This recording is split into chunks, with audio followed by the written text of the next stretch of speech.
Council meeting of Wednesday, August 21st, 2019 at 7:30 p.m. Mr. Winarski. Ms. Allen is with us by phone. Mrs. Arrington, Mr. Jones, Mr. Kwiatkowski, Mrs. Schaaf, Mr. Witherspoon. Please rise for a moment of silent meditation and pledge of allegiance.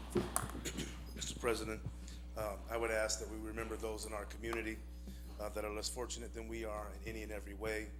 I would ask that we remember those who have lost loved ones since the last time we were in these chambers. Very specifically, the five children that lost their lives in fire, not just those children and their families, but also all of the emergency responders and hospital staff and just all of us in this community that are connected to each other who experienced that trauma of that tragedy. Help us to be able to heal together, help those families to be able to get as close to whole and healed as possible. And also we ask our God and Creator to give us the wisdom and the right information to make the best decisions for the citizens of the city of Erie.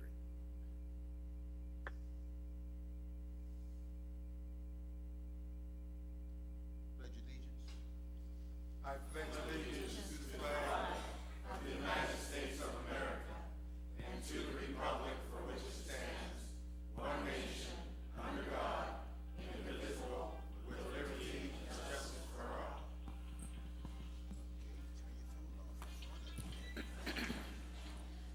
Approval of minutes from the City Council meeting of Wednesday, August 7th, 2019, and bills for payment on August 16th and 23rd, 2019.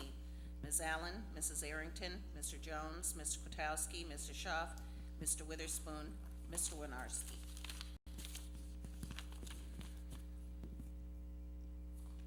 Looks like we have two presentations tonight. One by Mr. Mel Witherspoon on behalf of City Council and the city. I ask Mr. Witherspoon, Councilman Witherspoon, to step forward, please. Thank you, sir.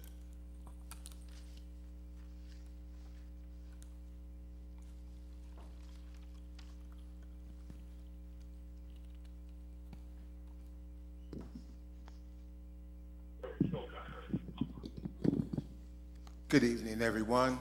It gives me honor and pleasure to introduce to you a young lady that participated in the basketball league this summer. Why is she important? She is important because she came into the hood with no fear. And we had co-ed basketball this year. She is the only young lady, well, excuse me, there was 5, but her and another young lady finished the season out against the boys. She led her team to the championship. She showed no fear. And all of the volunteers unanimously voted her to receive the award, the Heart of a Lion. Now, the Heart of a Lion, we know, is not as large as the lion itself. And this young lady, she's a little taller than this here. But to see her shoot her threes and to see her drive to the hoop and get knocked down and jump back up, it was fantastic. Her coach, Mr. Jesse Tate, told me about her. So I stopped and I watched her one day. I said, she's fantastic. Who is she? She said, I don't know, it's Paige. I said, what's her last name? I don't know, his name is Paige. I said, I gotta watch her, and I did. And I was very, very impressed with her leadership, her game, her tenacity, no complaints, the heart of a lion. Paige, I would like you and your parents to step forward, please. You're allowed to come up on the stage. You're not going to vote on nothing.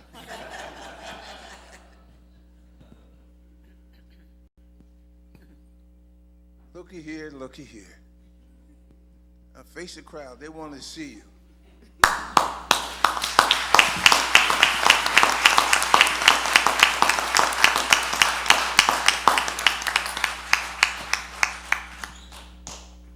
I'm not going to show you this picture because you can't see it anyway, but she has 6 individuals surrounding her, all 200 pounds or more, African American, with their arms folded like this, looking mean, daring anybody to bother her.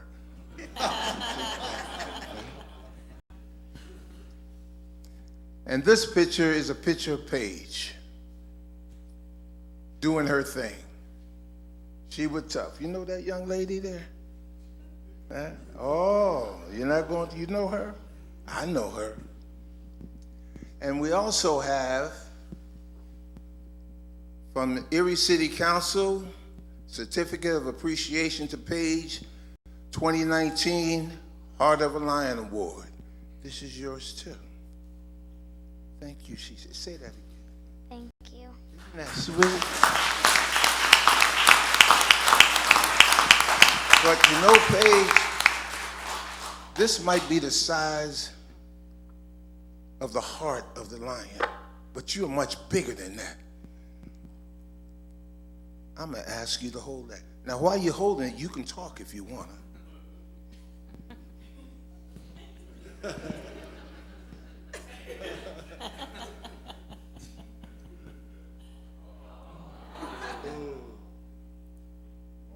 Mic back. Paige, you earned this. This trophy was donated by Championship Awards. This is yours, my dear. And thank you for playing. You're welcome.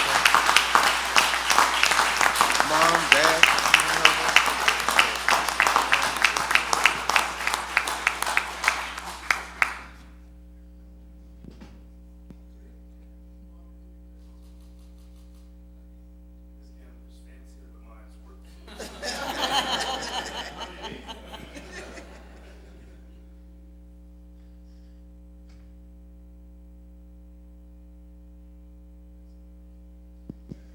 I would like to ask her coach, Mr. Jesse Tate, to come up, and will my volunteers, those of you who are here, please come up.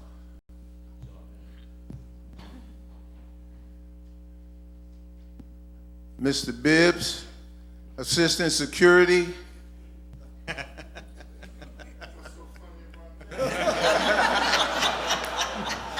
Don't let that cane fool you. This is our Chief Security, Mr. Lionel Hammer. We call him Big Dog.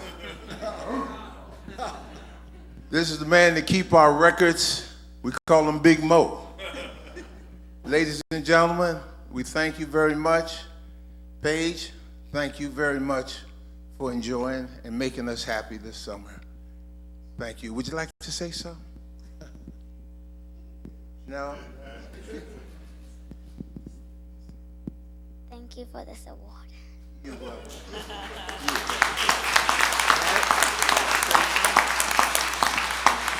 I just wanted to say something real fast too. I mean, just as parents, we're super proud of Paige, but she just loves to play the game. And when we saw the opportunity with Mr. Witherspoon's league, and she wanted to come and play, to see the support that this league has.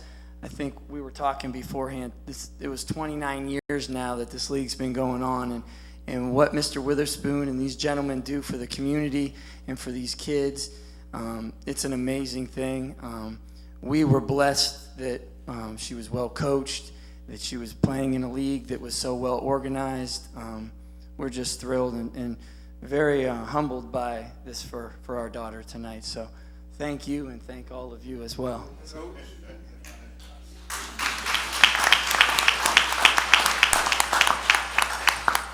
I just want to say that it's a pleasure. I actually chose Paige because we do a draft right here in Chambers.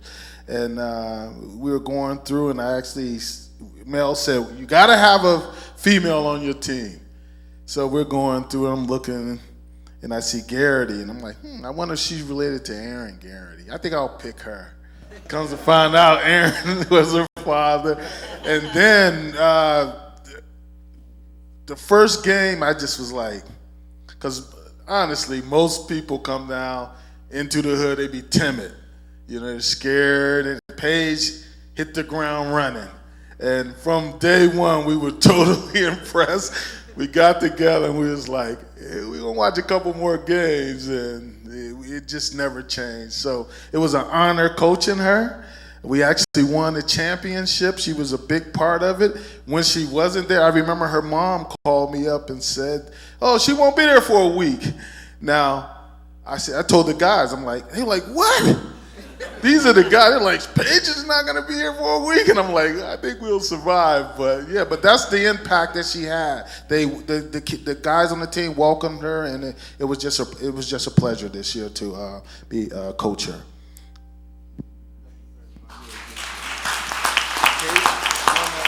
Shake their hand.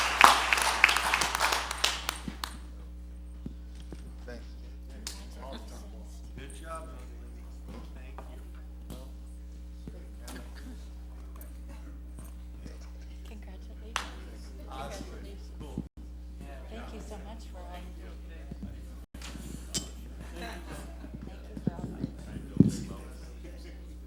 Thank you.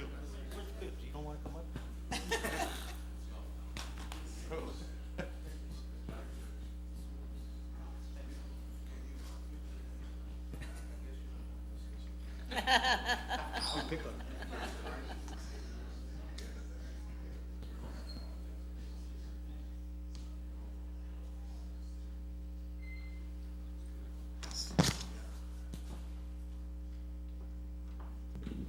That's what makes this job so much fun, really. Thank you. We have another presentation this evening. Judge Carney's here to award the Anna Shelter a special anniversary.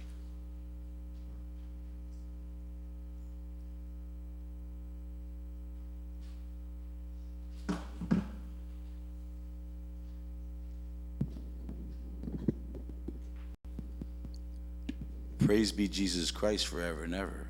And thank you for my opportunity to stand before you. Mr. President, Mayor, honored people of my community, this has given me a really great opportunity to finally wake up the community in an effort, because I'll tell you, we just had, I'm from Pittsburgh originally. I've been Erie since 1966. And I've had the honor of representing the city of Erie as a magistrate in 1993 in the 6th Ward, and now the 3rd and 4th Ward. I've seen so many changes in this community, but one of the things that really drives my love for this community is what this community is all about. And the little things. You know, the smallest of deeds far exceeds the greatest of intentions. And most people, that's why the road to hell is built with bad intention. No one ever does fun. They want, you're supposed to, excuse me, I do this when I do weddings. I tell them, no, don't call me. But I saw a void in this community because I live in a manor, and I've watched these feral cats run about. No one cares about these. And see these animals. And I lived on the 200 block of West 16th Street and watched these animals that come from the junkyards and stuff and have no place to go. But it took a vision, and it took a person, and it took an opportunity, and it took a community to make something happen. And my dear late friend who stood upon this Daisel here, Jim Thompson, him and his beautiful wife who's in the audience, Mr. and Mrs. Jim Thompson, had 8 kids, and they lived on the east side, and they had Rosebud florists, but they grew a family into a community, and one of those individuals was Ruth Thompson. I can't even say enough about her.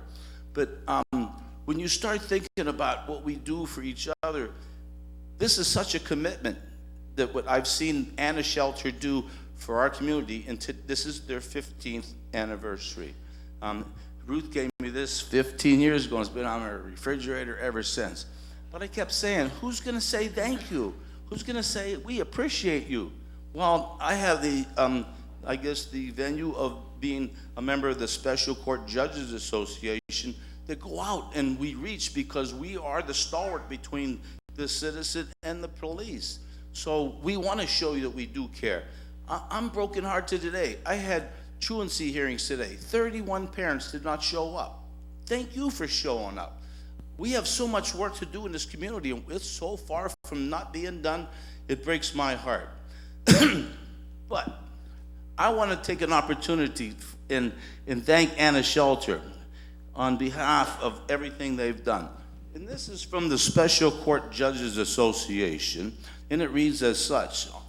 In appreciation for Anna Shelter's 15 years of service, for outstanding service to this dedicated community, and the citizens of this Commonwealth in the city of Erie, we'd like to thank you. And this is signed by our President District Judge, Judge Tim Beveridge, Judge Urbaniak, Judge Mack, Judge Bizarro, and myself.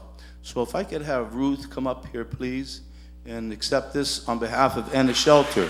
So very well deserved.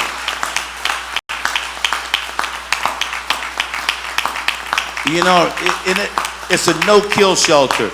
We're not just talking about cats and dogs. We're talking about rabbits, horses, you name it, she has done it.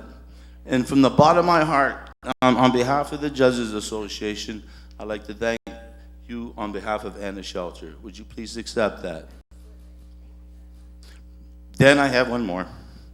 Because of her personal effort on behalf of the Special Court Judges Association, this is for Ruth personally. We'd like to thank her from the bottom of our hearts for everything she does for this community, and shall continue to do so. Because it's not so much your aptitude, but your attitude that determines your altitude. She flies with eagles, but they take care of those down there in Crawford County. So on behalf of the Special Court Judges Association, thank you so much, Ruth.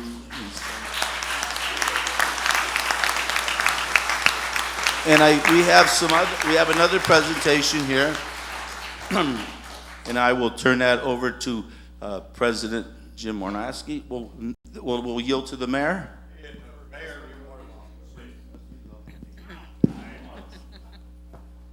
I've also known the Thompsons for a long time and served with Jim on City Council. And I have a proclamation for the Anna Shelter. So whereas the Anna Shelter provides unwanted and stray animals with a safe, nurturing environment where they are reunited with their owners and placed into new lifelong home, whereas the animal shelter employees in our community work tirelessly to help the homeless pets, and they are committed to providing animals with proper care and attention that they need to thrive. Whereas pets make life better by giving people love, companionship, and comfort, giving us outside for exercise and helping us build social connections. And finally, whereas our community recognizes the benefits of pets and we celebrate the 15th year anniversary of the amazing work of the Anna Shelter, now therefore I, Joseph V. Schember, Mayor of the City of Erie, alongside other local elected officials, proclaim today, the 21st day of August 2019, as Anna Shelter Day in the City of Erie.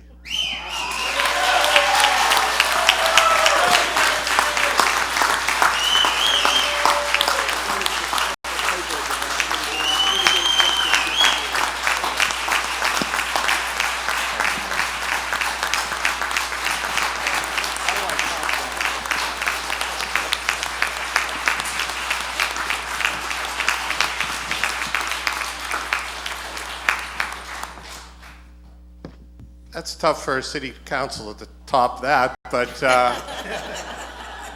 without reading this complete acknowledgement from our city council and our colleagues here today, plain and simply, the Anna Shelter has been an asset to this city for 15 years, and their words cannot express how much of a gratitude we have for the job you have done for all of us us in the city of Erie, and we hope you stick around for at least another 15, okay?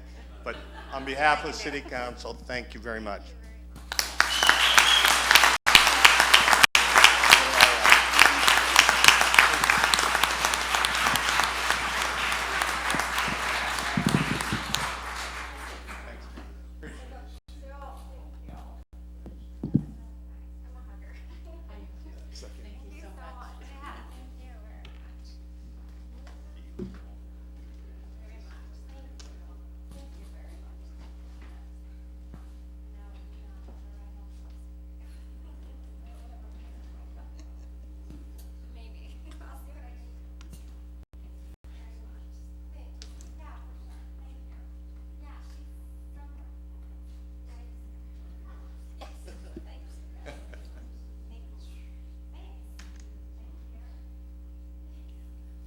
How about one more time for the Anna Shelton?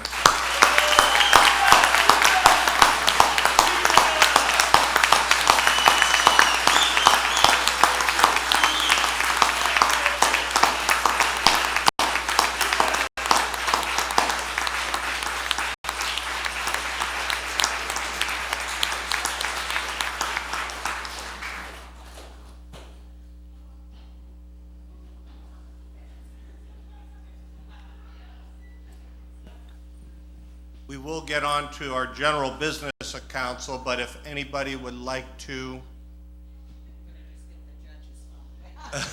leave the chambers, you're more than welcome to. Judge Carney, if you could come back here. Report to. He was walking. Thank you all for coming tonight. Appreciate it.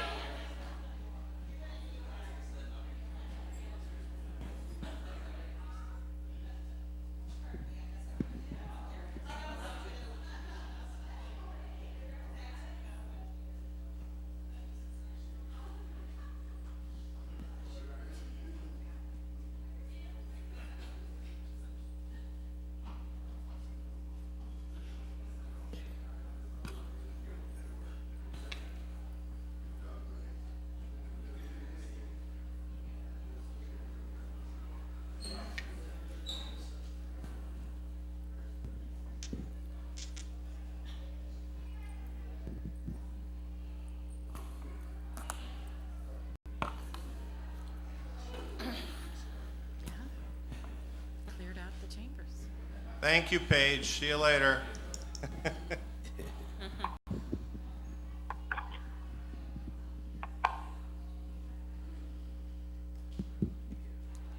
Okay, that'll bring us to repository sales. Is there anybody here this evening in regards to a repository sale? Anybody here this evening for a repository sale? Hearing none, brings us to citizens to be heard. One person that did call in, Mr. Tim Case, is he here this evening? Yes.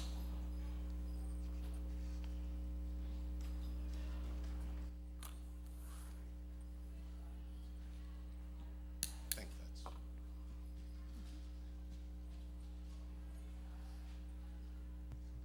I do have copies of what I'm going to say if anybody wants them. I didn't know how many to bring, so just return the overage. Thank you. Oh, I need one of those. Mr. Case needs one of those back, Rose. I forgot that.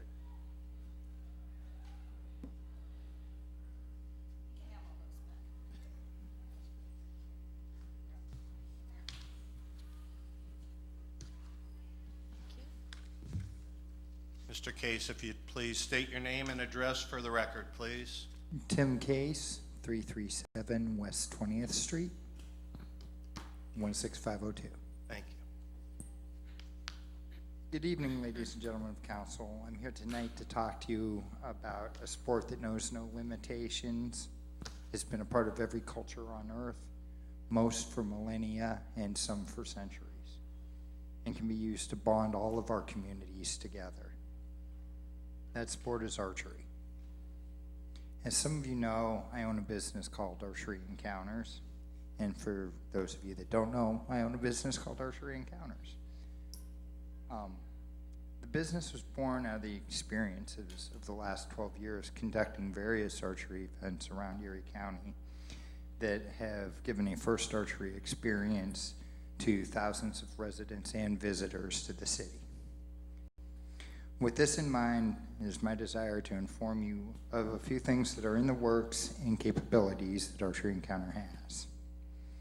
First, with the help of the Sports Commission, we are working to bring both a winter and a summer sanctioned archery tournament to Erie, Pennsylvania. This would be a first for Erie and the first in 30 years for northwestern Pennsylvania, or for western Pennsylvania, excuse me. The summer tournament will also be a festival atmosphere with local vendors, local food, interactive archery activities for the public, a celebrity pro-am, as well as 3 sanctioned competitions, 1 in each popular archery format. This event will also raise money for Shriners Hospitals for Children and Global Genes. My dream would be to see teams fielded from our diverse ethnic communities, a mini Olympics, if you will, and showcase those cultural benefits that those communities have and bring to us in the festival area. I would love to see Erie become a premier competitive archery destination capable of hosting international competitions. This would be the start of reaching that goal and creating an average economic impact of $600,000 for each sanctioned tournament and about $3 million for the national and international competitions. The Hyundai World Cup had 77 million viewers worldwide, with NBC carrying the broadcast here in the U.S. ESPNU carried the Pan Am Games just a week ago. I haven't gotten the results on the viewership on that yet, but this is the first time since 2012 that archery has been featured on global broadcast stations. Which brings me to our capabilities. Excuse me. We can conduct programs throughout the year that bring our youth and adults together in a spirit of respect and inclusion for a competitive pursuit that is safe and blind to social, economic, and physical stereotypes. I would refer you to the film Ladies First. It's the story of Deepika Kumari, who went from abject poverty to the Indian national champion and Olympic and world competitor. It's just one example.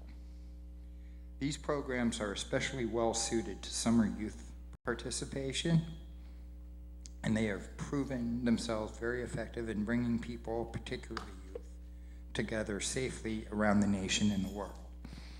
Most notably, the National Archery in Schools program national tournament, which has grown to 14,000 competitors annually over the last 7 years. Scholarship opportunities continue to grow, with over $300,000 awarded annually in recent years. 15-year-old Casey Koffold from Southern PA, who just won a bronze and a gold at the Pan Am Games, is a product of such programs and is on her way to being on the 2020 U.S. Olympic team. We can do this in Erie, and Erie can show this to the world. I fervently believe that. And thank you for your time, and if anybody has any questions, I'd be willing to take them or talk to you after the meeting. Thank you. Thank you.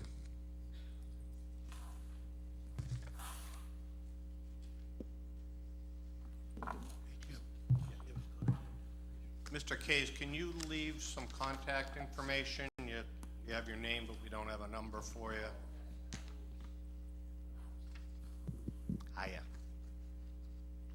Hi, my name is Freda Teffer, live at 1738 West 23rd Street, Erie. I am a certified orientation mobility specialist. This is the night before my first cataract surgery, so as of tomorrow, in one of my eyes, I will be lacking the natural lens that has a greater ability to adjust to light change. I'm here to speak about the LED ordinance in part. I first started advocating for that in 2017. Former council member Mirsky was able to introduce it, and it was unanimously, after a lot of effort and a lot of investigation and research, the Planning Commission unanimously approved the proposed regulations. The grounds that they, and I reviewed this evening what Jake Welsh said to you folks at the hearing that was in February. So there was a hearing before the City Council about this ordinance in February. The grounds by which they decided to unanimously approve the regulations was the current ordinance does not adequately address these types of signs. And the ordinance is developed, these again are from Jake Welsh's testimony, developed based on sign ordinances throughout PA, including the model ordinance developed by the PA Planning Association. And they determined that these were the most common and appropriate standards. They were consistent with the City of Erie Comprehensive Plan, and the County Planning Department issued a letter that there were no inconsistencies with their plan. I believe that Councilmember Kwiatkowski at the hearing asked for further information. That was back in February, and I believe, I'm not positive if I remember correctly, but maybe Jake Welsh did come to one of your caucuses and talked about this a little bit, but that was back in February, and we're at almost the end of August now, and hopefully any questions have been resolved. So one of the problems is that the signs are just too bright. They're too bright in the daytime, and they're too bright at night. They flash, they flip, they turn, they spell too fast, they scroll too fast. And for those who have issues with visual stimulation, this can be a significant problem. Actually, as I've talked to people about this issue, people who have no identified other visual issues have said to me how bright the sign on the Playhouse is, how bright the sign on my optician's building is, how bright the sign at Cathedral Prep. And these are very problematic, and I'm afraid after my cataract surgery tomorrow that signs are going to seem even brighter to me at night. So I hope that the City Council realizes that this is not something that only impacts just one or two people, that there is actually quite a few people who are impacted by these signs. And all we're doing is asking people to utilize the technology inherent in the signs to make appropriate adjustments, which are really the standard of practice around the country. I also do want to mention that the signs on the scoreboard and the, quote, ribbon sign, which is mounted on the Erie Insurance and facing north, the one on the Erie Insurance is actually directly visible to the people who live in Friendship Towers, and the one on the scoreboard is kind of aimed at Palace Apartments and the Boston store. So we really need to be cognizant when we approve signs, who all is going to see them.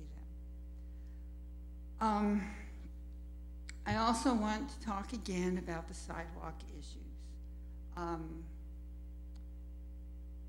I was distressed that a private project on 6th and Cascade was again utilizing only yellow flagging. Shelley, my friend Shelley, and Humphrey and I were going to Virgil's, and we got out of our car and we had to walk on the grass, and then we realized that the crosswalk was blocked, both crosswalks, and we had to walk around in the street. We need a pedestrian bicycle committee. We need for the city to seriously take a look at how they're regulating the construction of sidewalks.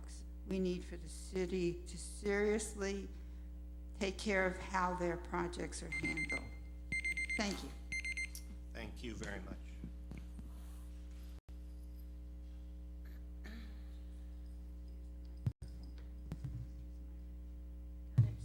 Hello there. Can you hear me? Yes. All right, I'm Shelley Rhodes, 1440 West 39th Street, Erie, PA, 16509. Proud homeowner for a year now, as of last week. Good, great.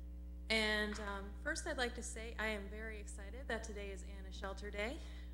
We brought home our Pomapoo Odie 6 years ago and still have him. He just turned 7 and is a fantastic puppy dog and an awesome dog. They did a really good job finding him a forever home. And yes, he does look like the cartoon dog, hence the name, which is weird for a Pomapoo. I also wanted to talk today about the LED signs. I am a vision rehabilitation therapist, and I was also trained as an elementary school teacher. One of the things that we were taught in elementary school is if you want to get a message across, you need to make it easy to see, readily readable, short, simple, and it needs to be 8 seconds or slower. And the reason for that is because science has proven that human beings have a very hard time reading things that are faster than that. Even though these signs have the most amazing capabilities, which they do, LED is a wonderful thing. Just like our cars, even though several people probably own cars, not me, of course, but several people own and drive cars that can go from 0 to 60 in 5 seconds, you're not going to do that on many of our streets, right? Just because the car can do it doesn't mean it's a smart decision to use that particular feature at all times. Now going on 79, if you're in the right spot, possibly. This is the same thing with the signs. Oftentimes they're trying to get information out, but it's going so fast that no one can read it. So it kind of defeats the purpose entirely. There's a reason why school buses are bright yellow and black. It's contrast. If school buses were orange or pink and had blue lettering, would cars stop for them better than they do? Why is it that PennDOT has lime or chartreuse green vests? Because they're easy to see. It's contrast. So it's a disservice to not point out these situations. I had to laugh. There was I like to watch the news at 10 o'clock because I have to work and I can't stay up any later than that. And the one night, the weathercaster was using the cameras, and he was looking at the downtown camera, and he says, "Oh, I thought the game was over." And someone off the camera said, "No, that's the scoreboard." And he went, "Wow, that's really bright." And that's somebody all the way up on Peach Street looking at a camera. Brightness is not always a good solution for things. Oftentimes it can cause accidents and issues. My mother, who is also, she is about 65, has reported that the bright signs can be a definite problem, particularly at nighttime, because again, it's such a bright situation, it's causing a distraction. The other thing I'd like to talk about is the smoking ban. I am not a smoker, but my mother is. And one thing that we really want to emphasize on the smoking ban is that we appreciate that there are designated areas and that the signs for said designated areas need to be obvious and relevant. I had to laugh because I saw the sign that said "Young Lungs at Play," and I went, okay, that's cute, but does it convey the message that you're not supposed to smoke there? I really don't think it did. I have to admit that cuteness does help. I had a sign on my dog. As you can tell, he is very, very cute. I had another golden retriever when I was in college, and he wore a sign that said, "Don't feed or flirt with me." And you know what? That sign actually did work, because people had to think about what exactly flirt meant. Needless to say, if you have small children and they walked up to you and said, "Mama, what does flirt mean?" Most parents go, "Oh no, do I have to have that conversation now?" So it worked out quite well. So please make the signs very obvious and very clear. but I'm very much in support of it. Our city parks are wonderful. We have so many of them. It is a wonderful asset to us. I also do want to bring up the situation with the sidewalks. I prefer not to stand in the middle of a busy street with traffic trying to cross the street. There's a reason why sidewalk curbs were invented, and it's to protect us. Thank you very much. Thank you very much.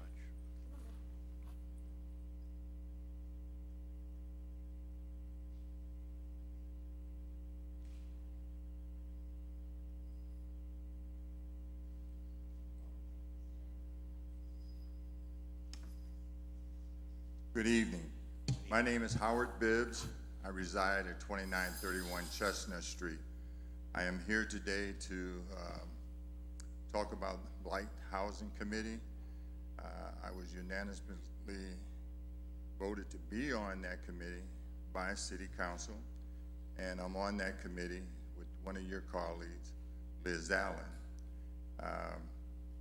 The one thing that I would like to see the committee do is when new people come aboard that they have Blight Housing 101. Give us a little profile of the goals, intent, the reason for, and so forth. And to also give us a chance to maybe ask questions about those things, you know, so that we'll be more acclimated to what and why this committee is there. This past week, we had a situation in the committee where Ms. Allen and myself, we didn't vote for something that was passed. And the reason we did not vote for it was because the house that they were talking about, it didn't seem to be a blight house. You know, they were talking about mailbox, stairs, things that they saw through a window and so forth. This past weekend, I went out to look at that house myself, and I saw the mailbox, I saw the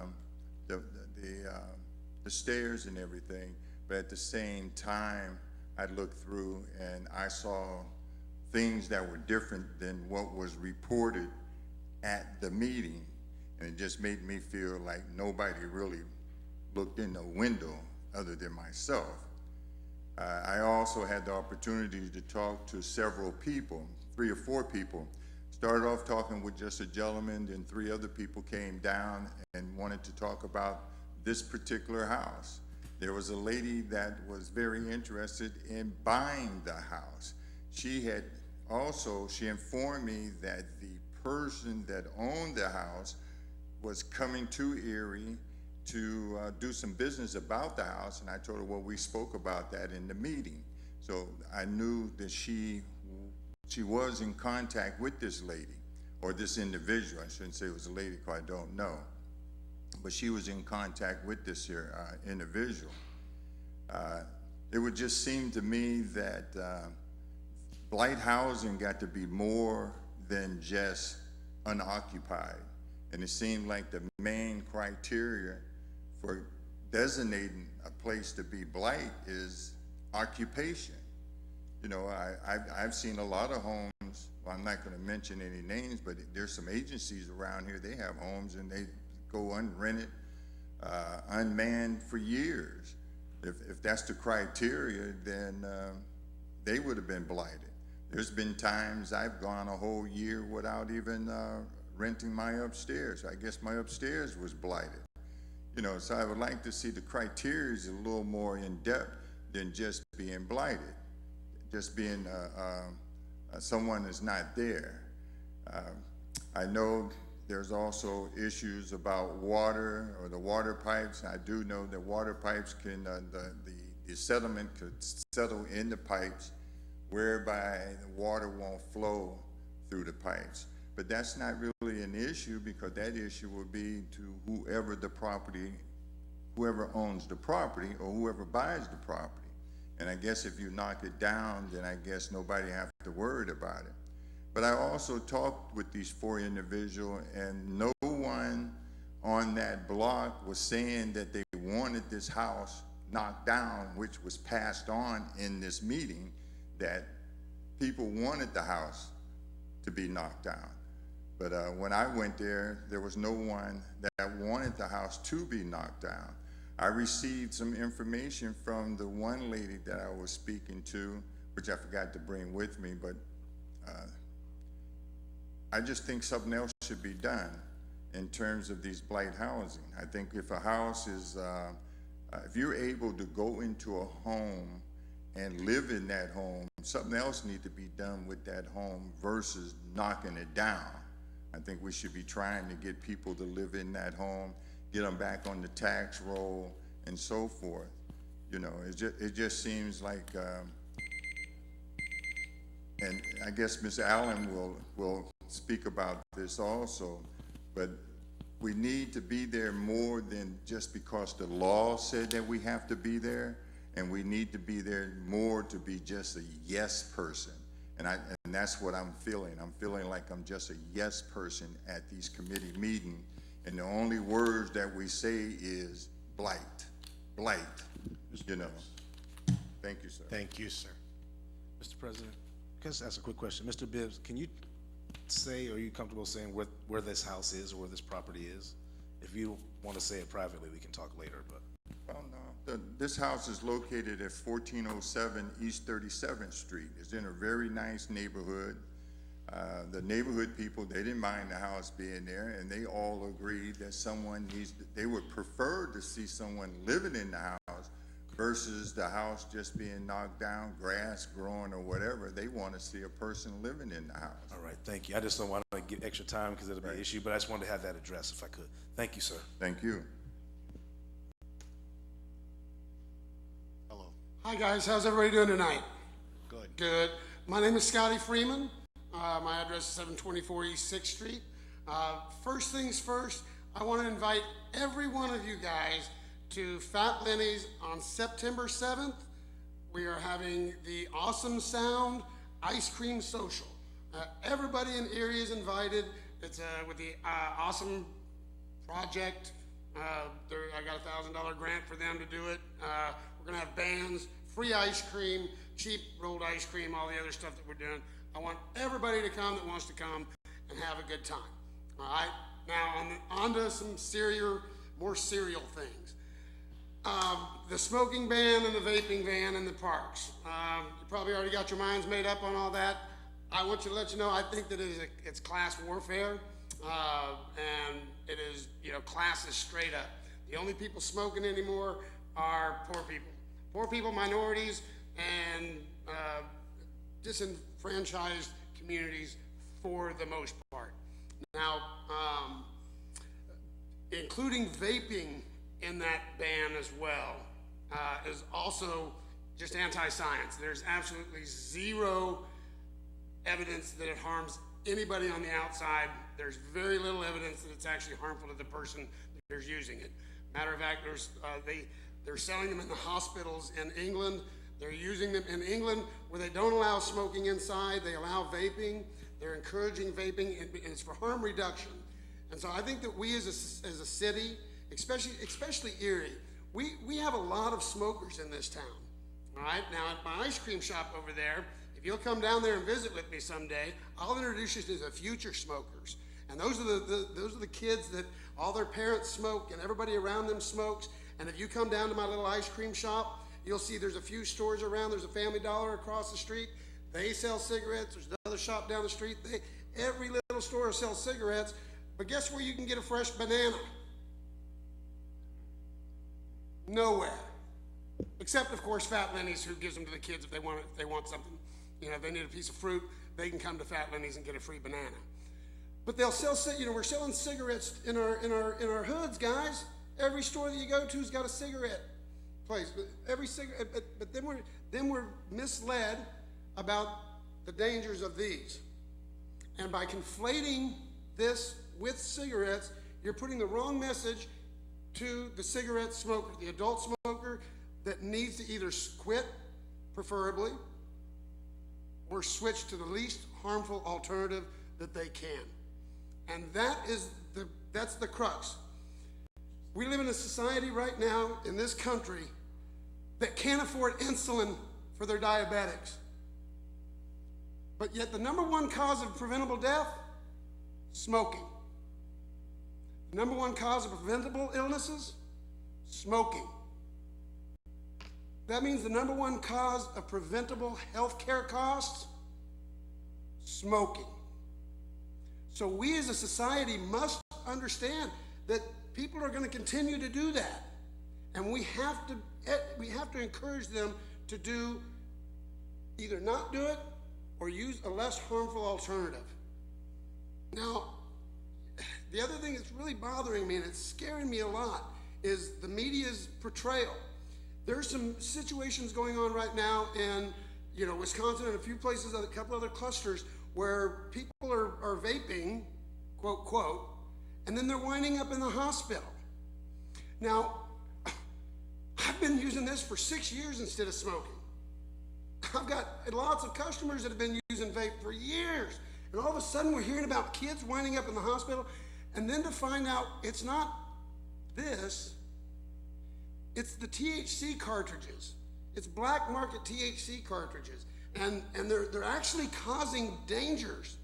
But we're not telling the people that. We're just going vaping, vaping, vaping, and it's scaring people. People don't know they don't know the truth. And this is responsibility of our government. And guys, if you think Harrisburg's going to tell you, they're not. If you think Washington, D.C. is going to be able to help us, they're not. It's going to come up to us. So you're going to hear a lot of people say, we don't know enough, we don't know enough, we don't know enough, we don't know. Guess what? I do. I know a lot about this subject. I know a lot about smoking, what causes it, the people who do it, why we do it. I know how to get people to not smoke. I know what happens when people switch from smoking to using one of these. And it's the exact thing that happens if you quit smoking completely. Now, that's just... Mr. Freeman. Yes. The bell did ring. Oh, I'm sorry. I thought... okay. All right. So, guys, at any rate, I love everybody. Hope you guys all come out to this ice cream social. And if you do want to know more about this, please reach out to me, because I would really like to educate each and every one of you, because it affects us all. All right, take care, guys. Hello there. My name is Kathy O'Neill. I live at 4633 Lake Pleasant Road, Erie. Erie City Council board members, I would like to thank each of you for your service and dedication. I am a board member of Healthcare for All, PA. Healthcare for All, PA is a statewide nonprofit working on healthcare reform in Pennsylvania. In 2009, we conducted a study of every municipality and school district in our Commonwealth to find how a single-payer, improved Medicare for All system would affect their healthcare costs. What we found supported our claim that such a system would save our public employers a lot of money, and also Erie City. We would like to give you the opportunity to learn more about the Pennsylvania Healthcare Plan that was introduced in both the PA House and Senate last session. It will be reintroduced shortly into both houses this current session. This system would include doctor and other healthcare professionals, hospitals, dental, vision, addiction treatment, and mental health. In January and February of this year, our local chapter redid the 2009 study for Erie County schools and the most populated municipalities. About 5 months ago, I had sent each of you a copy of the 2019 study. We are available to meet with you to discuss our findings in detail. We're currently attending public meetings to educate elected officials. A good primer to learn about what a single-payer, improved Medicare for All would mean for Pennsylvania is a documentary, Fix It, Healthcare at the Tipping Point, and I did send you a link to that. Thank you for your attention, and we look forward to discussing how the large healthcare cost sitting in your budget could be reduced substantially. Thank you.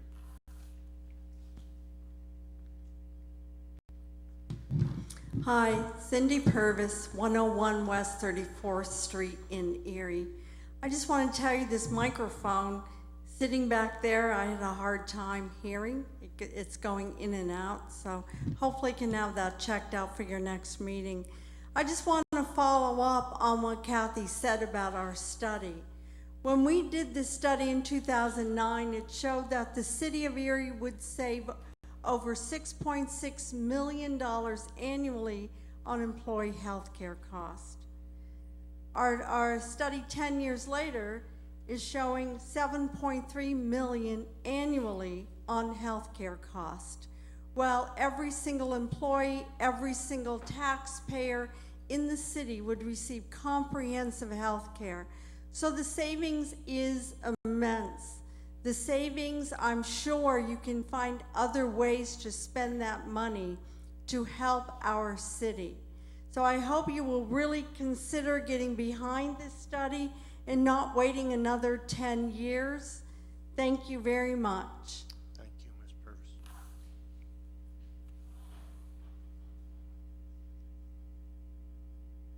Hi, my name is Jessica Ball. I live at 747 East 22nd Street.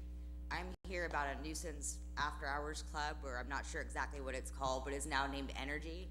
There has been nothing but trouble since last year. They were shut down and they have reopened. My mother's van was shot last year. Back in May, my car was shot.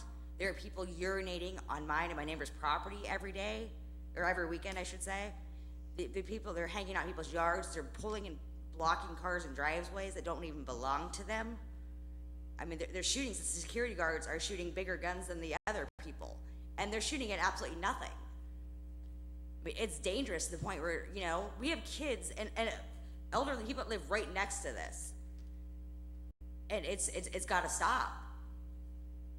I mean, there's nothing productive about it. I understand they're transferring owners to try to keep this place open, but it's nothing but a nuisance. And they're disrespectful. They leave trash everywhere. They leave bottles everywhere. They're loud. They're yelling at 3 a.m. I mean, we can't sleep. You know, and those of us that have children are definitely concerned for our safety. I mean, there's no reason that this should still be open. And I've been in contact with as many people as I can about getting this shut down. And I would like to see progress made towards having it shut down. You know, I invite anybody who doesn't think, you know, it's that bad of a situation to come to my house Friday night and you can sit on my front porch and see it firsthand. I mean, it is horrible to the point where my children are afraid to sleep. Like I said, it's been ongoing for a long time. It's costing me out of pocket at this point. You know, I'm having to pay my deductible on my car because they can't, you know, act like adults and not shoot each other. I mean, a stray bullet's gonna hit somebody at some point. You know, it's not a situation I wanted to get to. So I don't know if there's anybody else I can talk to besides you, but I would like this addressed.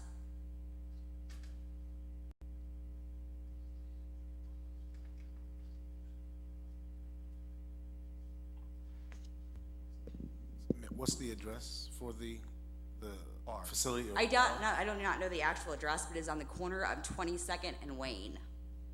It used to be the old Cat's Lair. It was something before the Energy? Before Energy, that was the Zodiac. Okay. All right, thank you. Mr. President? Yes. Ma'am, you're the one that called me the other day, right? Mr. Mayor, I put a request in to see what's been done about that. They haven't got back to me yet. I gave it to Moss, but I also left a message with code enforcement. I told them to contact the police department. I think we'd like to know. She was told that there was an investigation, then they had to stop it, then it restarted. And so I'd like to know, I think, as you know, when she called me, I was curious as to what's going on, so I asked them to give me a report so, you know, I could at least talk to this lady, but I haven't got any answer back yet. Moss relayed it, so somewhere in the system now. But I think, you know, we'd appreciate an answer so we know, you know, what's being done. Obviously, there's too many of these clubs where, and I knew one before where Guy comes home, he's got 9mm rounds in his house, you know. If there's gunplay, we gotta stop it, you know. Thank you. Thank you.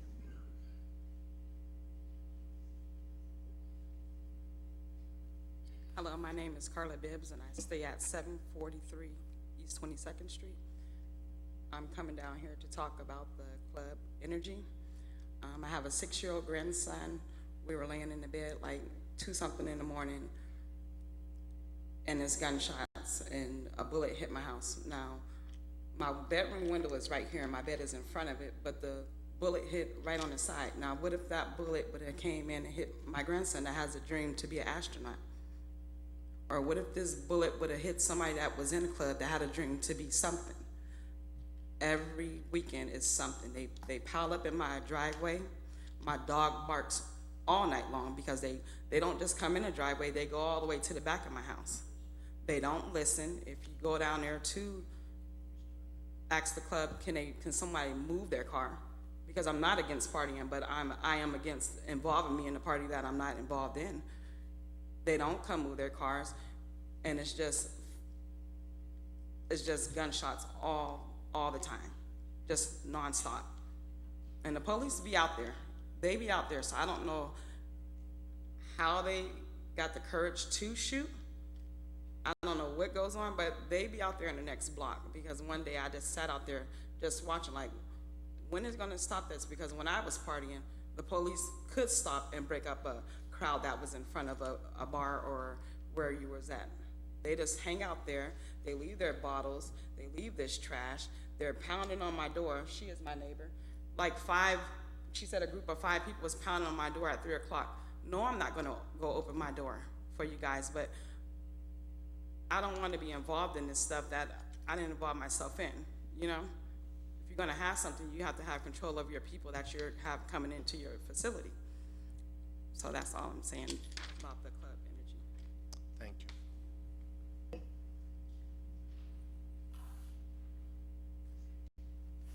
Good evening. Hi, my name is Sherry Heath. I'm also a neighbor. I live at 750 East 22nd. I'm also here to address the nuisance for the club Energy. I have 3 young children that live in my house. We had 2 bullets hit our house. One hit the front porch, one hit just below the window of my son's bedroom. He is 8 years old. Thank God he is young enough that he does not understand this yet, but the 2 older girls do. And it is very scary to explain to them that people are out partying and having fun and decide to use guns instead of using words and settling arguments like I'm trying to teach them.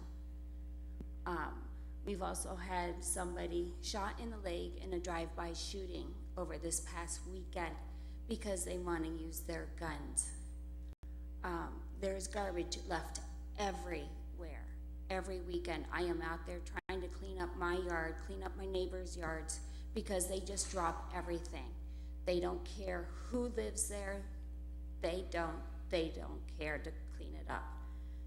They also park in our driveways. Our driveways are blocked, and it's not fair. I have health issues.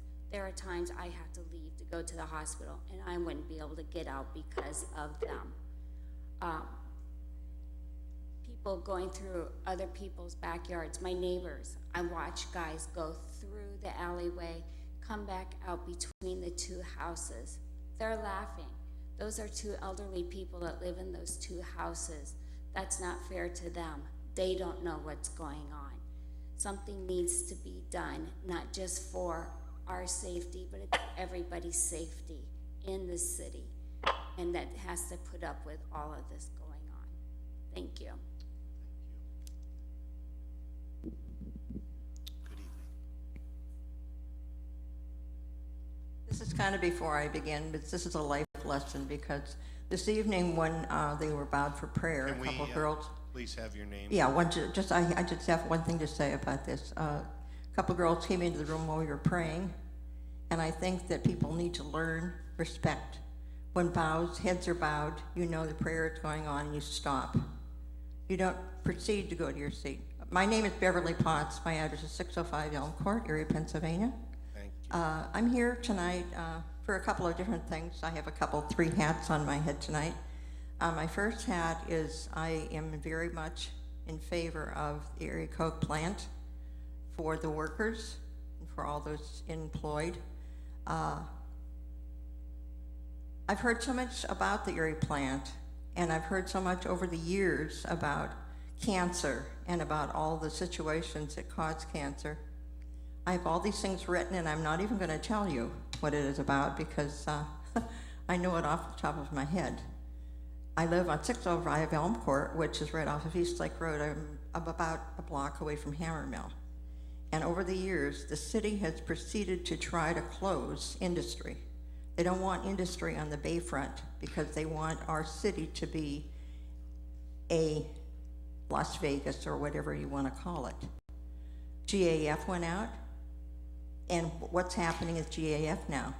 It's starting to ooze up from the ground. Are they telling us something?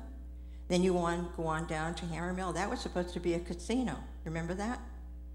Oh, then they closed Hammermill, and because they're going to put a big casino in that, and that fell by the wayside. What happened to that? And the Meter Works, I'm not sure what the Meter Works was, but they closed that industry. And now there's an industry, the Euro, right down the street by the cemetery. Is the DEP doing anything with that? And I know this is not your issue. I know that the DEP already has this in their hands. They are already making the decision as to what the air quality is. But I'm just saying, cancer is not the answer. I've heard all neighbors all over, people on my block when I was a youngster died of cancer. My mother died when I was a senior in high school of breast cancer. But you didn't blame the smoke from Hammermill. We didn't blame because they say they don't know what causes cancer. They don't even know, I think they've proven maybe that smoking does cause cancer, but do they know what causes cancer? So I'm saying, why do we continue to close except to try to make this city something that we're not? We're trying to be an entertainment center. People were not. Get it through your heads. What happens to these people that lose their jobs? Where do they go? What do they do? Are they going to work for these entertainment centers? Probably not. I'm just very upset with that. I'm very upset with a lot of different things. I think people on Queen Street friends of mine on Queen Street died of cancer. And that's very close to the Coke plant. But I can't honestly say the DEP has never come out and said this is what we've gotten from the Coke plant or from Hammermill, the smell. I'm telling you, some mornings we'd wake up and we'd have dust all over our car tops from Hammermill. So you'd say, well, that's what it was. It was that dust that was on the top of the cars. But I don't think it was. I think it was just something within us. They say, the medical people say to us that we have cancer within us, and it just takes one thing to bring it out, to start it. My mother fell going to church to work on a luncheon at Eastminster Church on Lighthouse Street. And the my son and my father convinced her to go to the doctors and have it checked because she was black and blue her whole side. And that's when the doctor discovered the lump in her breast. And the rest of her life just went right downhill. So I'm not saying that it doesn't cause it, but I'm saying, does it cause it? Is that why we continue to close all the industries within the city? We used to be an industrial city, and we used to have so many plants and so many people working, and now what do we have? The jobs don't pay what they used to pay, and the industries don't want to pay the people that are working to make the monies that they used to make. That's my biggest complaint. My other hat, and I'm going to end there because I want you just to think about that. Cancer is cancer is cancer. It's everywhere in our world. It's everywhere. It's across the sea. But I want to say one thing. Would you do me a favor and would you look at the lighting in Wayne Park for me? I would like somebody to look at the lighting. I'd like to see more lighting in that park for safety causes. Thank you for listening. Thank you.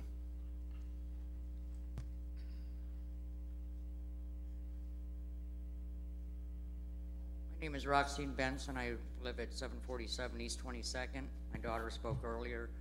just want to elaborate a little bit. The parking, when the club gets going, 10 minutes after 2, there's cars parked. I know for all around the blocks, all around us. Like I said, people are loitering, urinating on our property, the neighbor's property, who else knows where. There's got to be 15, 20 children within, I'll say, 6, 8 houses, give or take. It's just getting to the, my son and I stayed up all Friday or Saturday night into Sunday morning. He had just gone up to go to bed about 3:30. I stayed up a few more minutes. Wasn't long after that, there was like 7 to 9 shots, bang, bang, bang, bang, bang, bang. I didn't see a car or anything, but on the video, we saw it was a drive-by.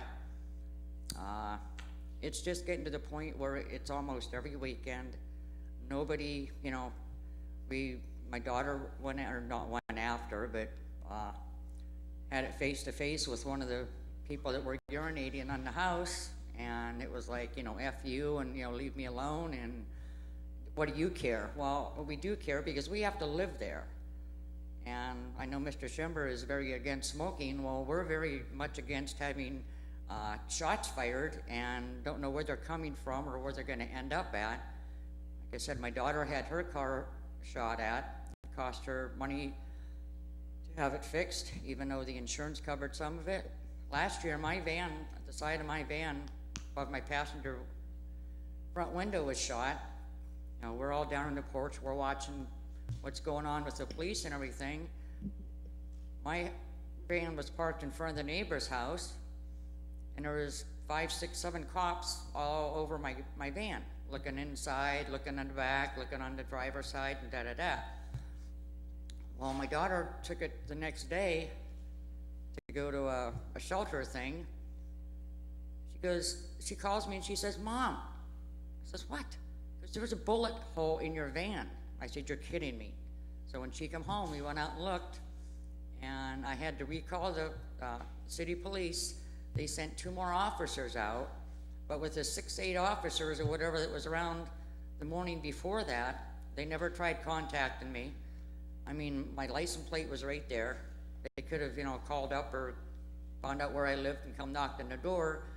Like I said, the other 2 officers more or less took care of it the next day and everything, but it's just getting to the point where we need something done. I mean, I know they change hands, you might have to start all over again, but it's the traffic issue. If a fire truck had to get around a corner, and I'm sure they would do what they had to do to get through, but they're parked corner to corner, parking regulations out the window. I mean, it's just, and I'm just afraid for myself, all my neighbors, my grandkids, my daughters, my family, my property. I bought and paid for the house. I can't afford to move. I don't want to move. It's a nice neighborhood other than the bar. So whatever can be done would be greatly appreciated. And like my daughter said, anybody's welcome. Come Friday, Saturday night, 10 to 12, whenever. Sit in the porch and watch them. I mean, it's a circus. Thank you.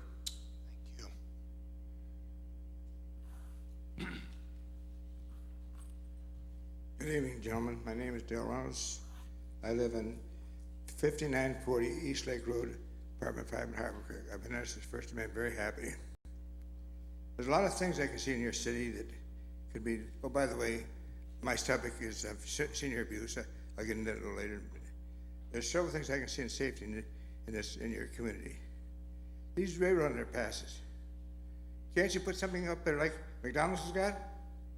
Lights and stuff like that?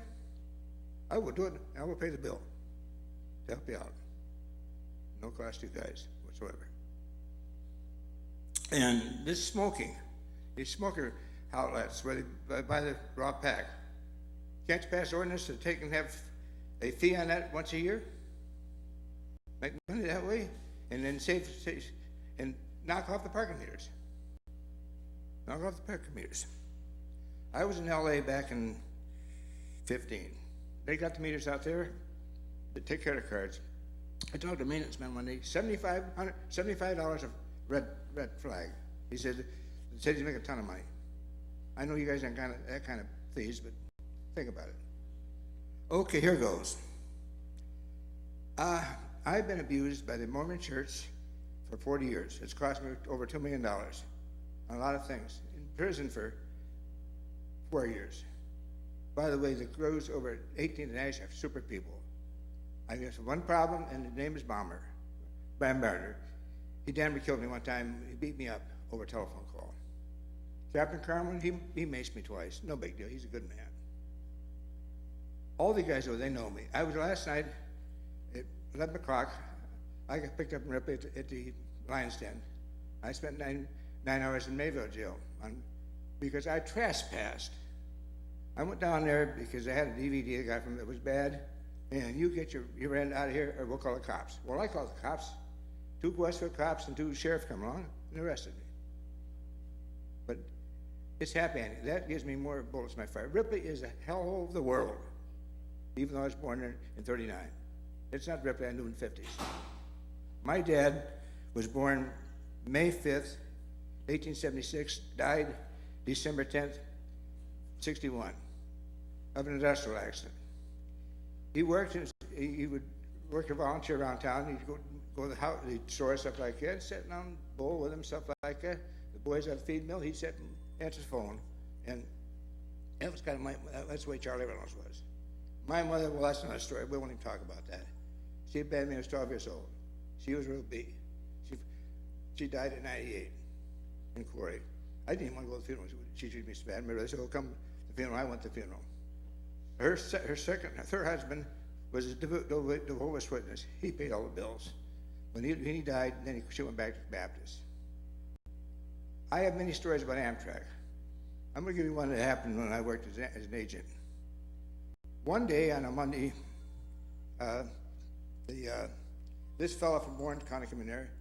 He had sent $100 to a lady in Michigan for a good weekend. And the train came and went. I figured, well, hey, he's happy. He called me up and he says, "We got a problem, sir. Can you help me?" I said, "Yeah, what's the problem?" He said, they called me up and he said, she's crying in her eyes, like, "Get your ass up there." I went up there, she wasn't there. "Can you help me?" I said, "Yeah, I can." I called National Reservations, give them the name, and they no way in hell she was there. I said, "Sir, you looking for $100 sex for the weekend?" "Boy, you got it. Thank you." Oh, here at the senior citizening. Marcia Parsons, I dated her back in the 15s. She lived in the tall building out by Wagmans. Every day she would get 20 pieces of mail. A psych mail. Just send us $20 a week. And all kinds of crap. "Well, this will make you 30 years younger." That'll only be $100 a month. One day she got some type of powder, something like that, in the mail. And I called him up. I says, "You take that crap and put it where the sun don't shine." And an invoice for $165. "Oh, forget it. Don't send it back. You can have it as a courtesy." I moved and she had all kinds of crap like that. She was how do you call that? She had dementia. She was about 2 years older than I was. She's down in Cartersport now. I spent $175 on her debit card on food. Her daughter ended it and I ended up paying $175. She owed me $20. If you don't mind, I'd like to just have a couple more minutes and I'll hang it up, if you don't mind, Mayor. Sir, we have another speaker behind you. I will be back another week to the end of the story. And please take and help our senior citizens. Thank you. Smoking, please do something about it. Thank you.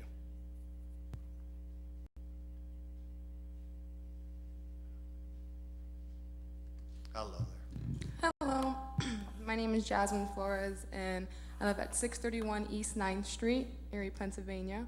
I am a personal care attendant, and I take care of lots of seniors and disabled clients. A good portion of my clients live inside the HUD public housing buildings. They're smokers, and they cannot smoke on the premises of their residence.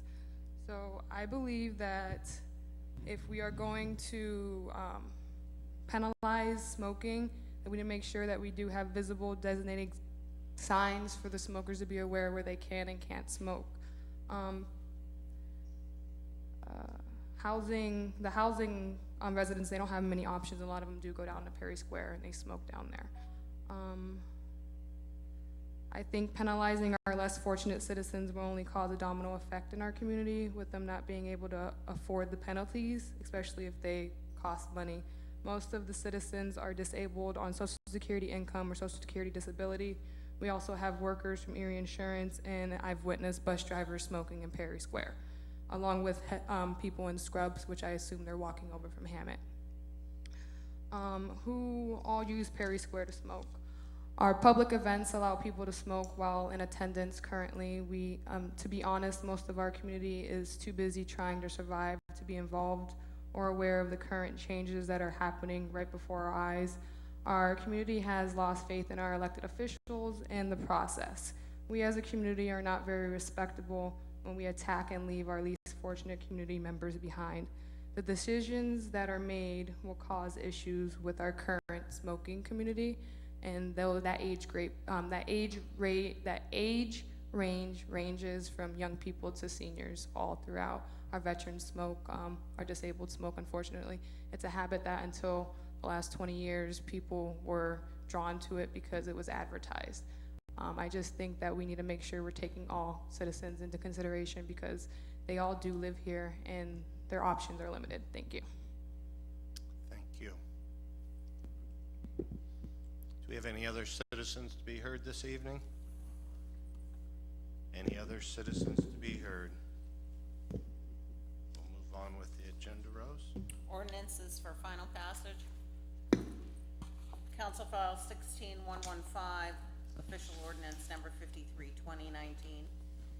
An ordinance, City Zoning Planning recommends amending ordinance number 80-2005, Article 303, signs by adding recommended regulations for electronic display and message center signs under the illuminated sign category. It is also recommended that the provisions in section 303 also be reorganized and amended to group the existing regulations together under similar category and Article 6 definitions. By Mr. Jones, seconded by Ms. Allen. The council file ordinance bill number 16115, now known as official file ordinance number 53, 2019, be finally passed by the city council. Ms. Allen? Mrs. Arrington? Mr. Jones? Ms. Kwiatkowski? No. Mrs. Schaaf? Mr. Witherspoon? Mr. Winarski? City Council passed official file ordinance number 53, 2019, finally by yeas 6, nays 1.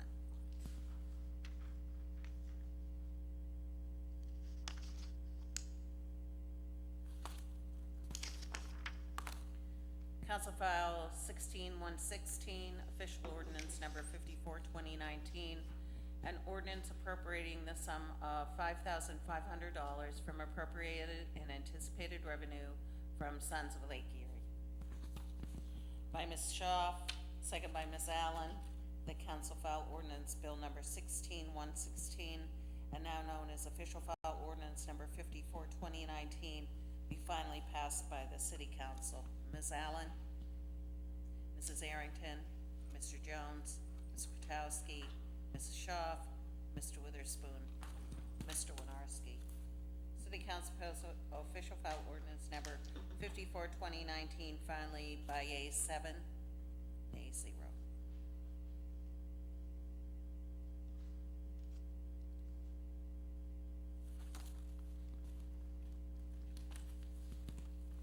Council File 16117, official ordinance number 55, 2019. An ordinance appropriating the sum of $8,000 from unappropriated and anticipated revenue from Star Athletic Club for the Bureau of Fire of the City of Erie. By Mrs. Shaw, second by Ms. Allen, the council file ordinance bill number 16117, and now known as official file ordinance number 55, 2019, be finally passed by the city council.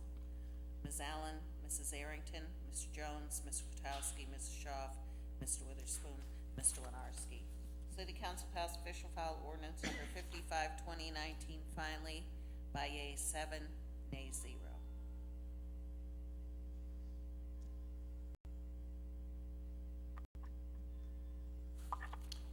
ordinances for first reading. Council File 16098, an ordinance of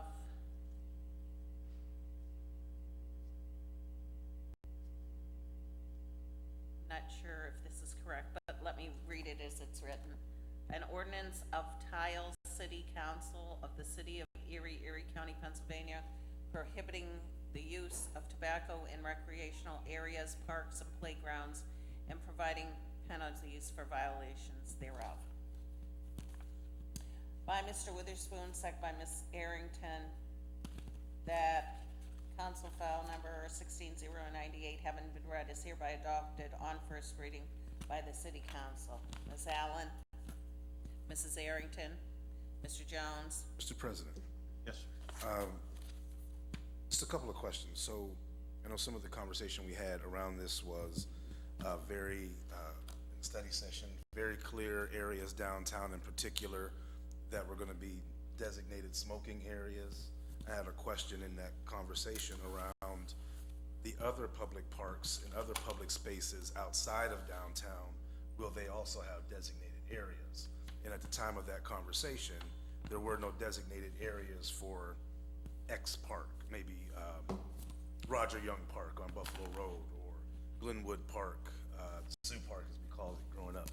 I had concerns about that because if those are public venues and we're looking to enforce the no smoking in these areas, in particular in relation to children, and that's how it's being, marketed, young lungs that play, etc. And I didn't say that to question it. That's how it's being marketed for the most part. But those are very heavily utilized parks in the community, and if individuals who do smoke don't have a designated place to smoke in those areas, that could cause more problems potentially than not. So I guess I'm asking, was that something that was changed or an addition that was made to the ordinance? There are a few other issues and questions that I had, but that would be one of the main ones. If we don't have designated places in all of our public parks, then it's kind of a lopsided ordinance, not a fair, evenly dispersed, or evenly administered ordinance, in my opinion. So I guess that's a question for the solicitor, respectfully. Were there changes or enhancements in relation to identifying smoking locations and areas for other parks outside of downtown areas? No, the ordinance wouldn't address that. That would be if there's gonna be designated areas, they can be designated, but you can't smoke in the parks. Right. Under the language of the ordinance. Next question. Someone mentioned it earlier, and we talked about this as well at that public, or at the study session. The allowance to smoke, like for example, we just had Celebrate Erie, wonderful experience, had a great time, some fresh new ideas and all of that. But individuals could smoke in the concert, like around everybody, kids or anyone else, in the street, but couldn't smoke 100 feet to the right or left in the park. I think if we're gonna have those, I don't think we should have, if we're gonna do it, we gotta do it, right? So if it's not okay to smoke in the park 363 days of the year, it is okay to smoke during block parties and public venues like Celebrate Erie, or the, what replaced the Roar on the Shore that came over? The Gears and Grubs, and we can smoke like on the street, but we can't smoke 100 feet away with our kids walking with us. I just think it's kind of a lopsided administration of an ordinance again. So if we can't do it in public spaces like that, we shouldn't be able to do it during the parks or the parties either. And that's just something that brings some awareness to me. I plan on voting for this because in principle I believe in it. I just think we have to look at some components, and these were things that were brought up by myself and others during the public or the study session. If we're going to do it, we have to administrate it evenly, or I think more broadly. And I don't see that happening in this version. I'd like to have some more conversation about it, so I'm going to probably vote no, and that's a change in the moment, kind of talking myself through it. in this first reading, because I think there's some enhancements that could be made to make it more unilaterally enforced and more evenly and honestly administered moving forward. So those are my comments, Mr. President. President, this is the first reading, correct? Correct. Okay, and based on the presentation of Councilman Jones and the conversations that we have had, yes, I approve of it and the concept, but how do we enforce it? How do we enforce it? I believe in it. I think we need it, but we have to enforce it. We have to enforce it equally throughout the city. An ordinance does not apply to a certain part of the city. What parks are identified as public parks? Roger Young, well, are the parks designated public because the city takes care of them? It's city property? Spoons Park, Spoons League, Witherspoon Way, is that public? The public uses it, but you know, it's not city property per se. Bayview Park, I've seen folks smoke last week. Every week we have it. The parents not in the basketball court area, but just on the other side of the fence. How will we enforce that after someone has been smoking for 15 or 20 years? You're going to tell them they can't smoke in their neighborhood. I don't know how we're going to enforce that. This is Liz. Can I make a comment? Yeah, if you address the president. Go ahead, Liz. I can't believe we are having this same conversation which we've had at a study session with the mayor. Somebody came up to the podium and said, this is going to cause issues with the current smoking community. What about the issues it causes with the non-smoking community? And yes, it is going to include all the parks. And Mel, you had asked about Spoons Court. You asked if it could be part of it. And it can be, because that Young Lungs at Play is also available, not just to parks, but to any other groups that want to become part of Young Lungs at Play. So I'm just frustrated that we're kind of back to where we started on this. And I'm voting yes. I can't believe that we are a city debating not keeping smoking out of a public park where children are exposed to it. I've said it before, we are the outlier in Pennsylvania in not allowing smoking in parks. Mr. President, respectfully, I would disagree with Councilwoman, the Councilwoman's perspective. I can speak for myself, and I will. I don't disagree with the ordinance. I think it's appropriate. I live in 2019 too, and I don't know what causes cancer, but I know what doesn't help it. And I think smoking is one of those things. With that said, as this body, we have a responsibility to pass ordinances that are, to the best of our ability, legal, appropriately administered, and very clear on what the rules are. We are the ones that's our job to do that. Even when we disagree, we can ask questions, or even when we agree, we should ask questions for clarity. My questions are about clarity, not about not passing it. I just want to put on record that we have an uneven, in my opinion, right now, potentially an uneven administered or an uneven administration of this ordinance if we pass it as is, period. So between now and the next meeting, because these questions were brought up a month or two ago and there were no changes made, no adjustments made, those are still questions that I have, and that's fair. And we have 2 weeks before our next meeting to be able to say, are there some things that we can do to enhance it? Are there some things that we can do to make it more evenly administered? To the point of the solicitor, well, maybe let me ask this question based on your statement. In the ordinance, so when we had the study session, we were shown several designated smoking spaces downtown. Are those smoking spaces identified in the ordinance? They are not. They're not, okay.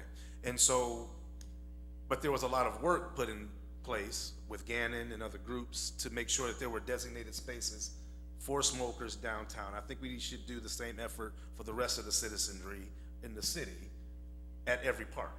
If you're gonna have designated spaces, there should be designated spaces everywhere. That's all I'm saying.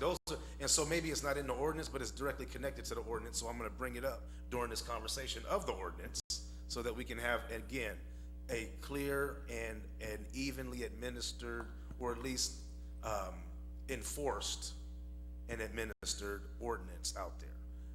And again, if we're gonna do it in one area intensely, we have to do it in every area just as intensely. And I think that's just fair conversation to have. So again, my vote no is not because I'm against it.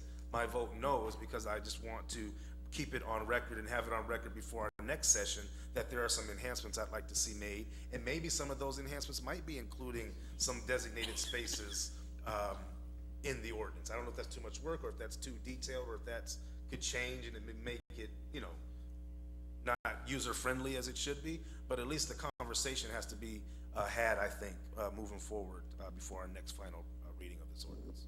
So, Mr. President, Yes, sir. I believe that if some department in the administration would take the initiative and visit all the public parks and come back and share with the mayor their suggested areas of smoking. Example, you go to Roger Young Park, where would you say the smoking area would be? Is it across the street in front of the school that's vacant? It wouldn't be on the property of. So we need to identify in all the public parks where people can't smoke. And, you know, as Liz says, if that includes where we run the league, I still have to know how we enforce it, because that's putting a lot of pressure on Lionel Hammer, better known as Big Dog, and Mr. Bibbs, better known as Big Daddy, to the kids. They gotta tell these grown folks, put your cigarettes out. And that would create an issue that's somewhat unbelievable that we would have to deal with. So we need to have a complete package. And it's gonna take time to educate folks. I'll put up all the signs we can, and we'll talk to them, and we'll put it on our website. But there's always gonna be a renegade out there. We know that. And we can deal with one or two renegades. But we need to make sure we know how this is going to work. We have to make it work, but what mechanisms do we have to make it work? Thank you, sir. Thank you. Anyone else?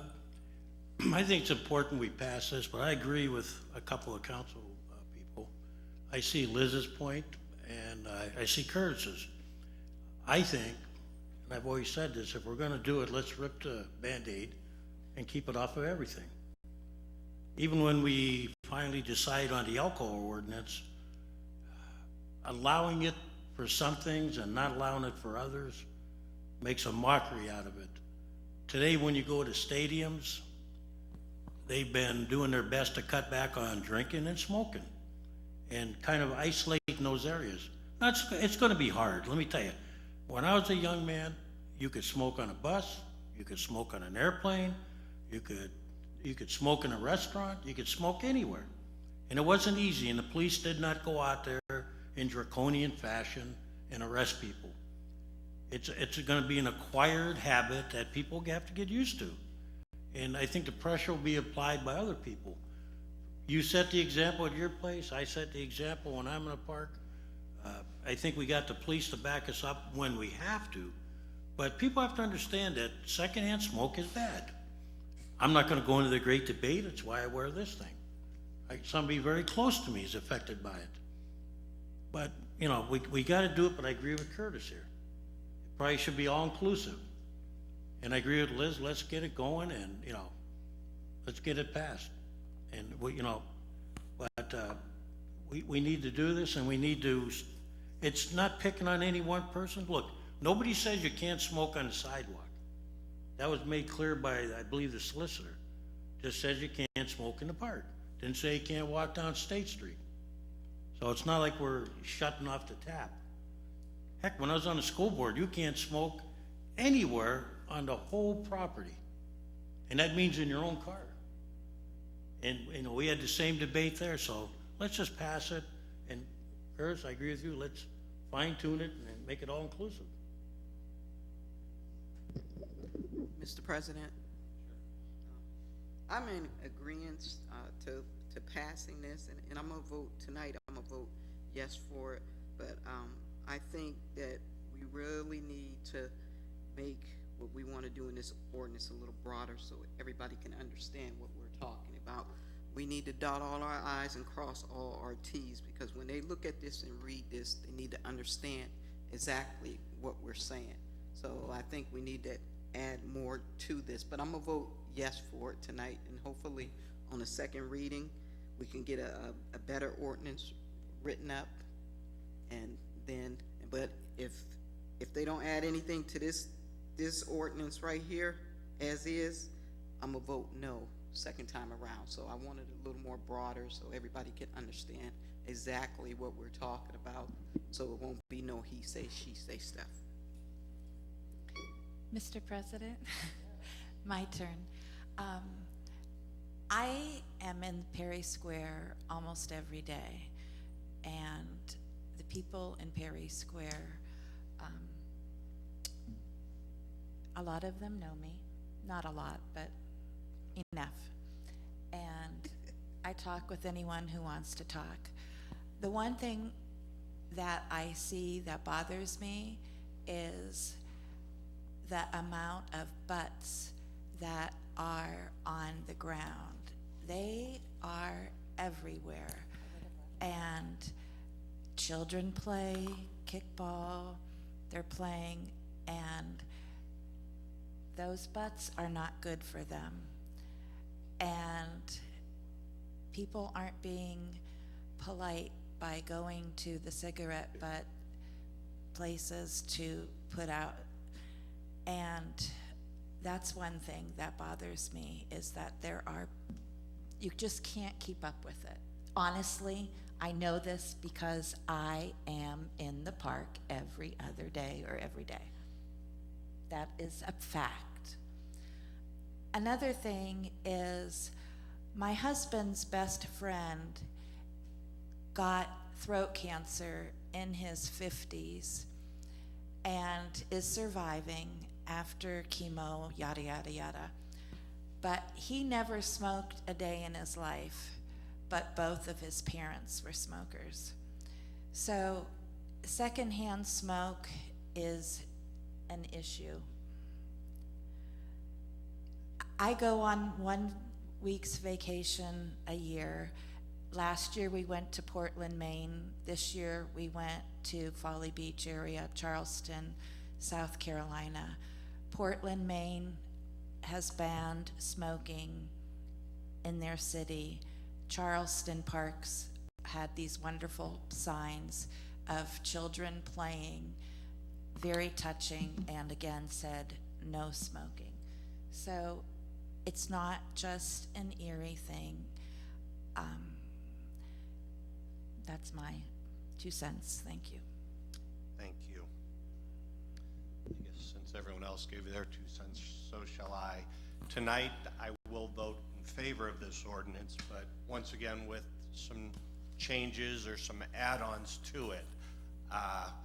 just hit me. I wonder if the Erie Zoo is non-smoking or not. I don't know, but a lot of kids go in there, and it's a good question I had, and I really don't know. Not that I go there as often as I used to, but as well as Glenwood Park, that's a lot of picnics there, a lot of family outings there, a lot of kids and swing sets and all that there. So to ban it completely there and not have a designated area, and you hate to have it across the road there because that's a busy highway there.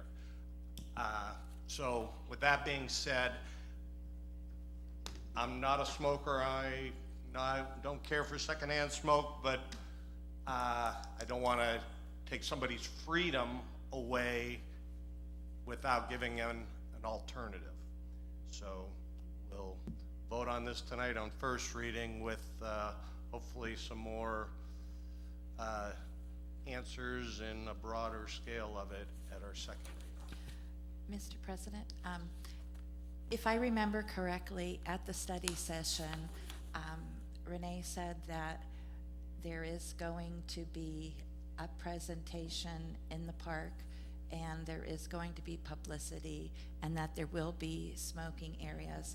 And if you recall, I was very concerned about the police and the way they were handling it. And the police assured me that they would be gentle with the people. That being said, you have a smoking area, but you can smoke on the sidewalk. So I guess, once again, I still think there's more questions that need to be answered regarding this ordinance. We'll go with the reading, Rose. All right, Mr. Jones, No. Mr. Kwiatkowski, Mr. Schaaf, Mr. Witherspoon, Mr. Winarski. City Council read and adopt council file ordinance number 16098 by yeas 6, nays 1 on first reading.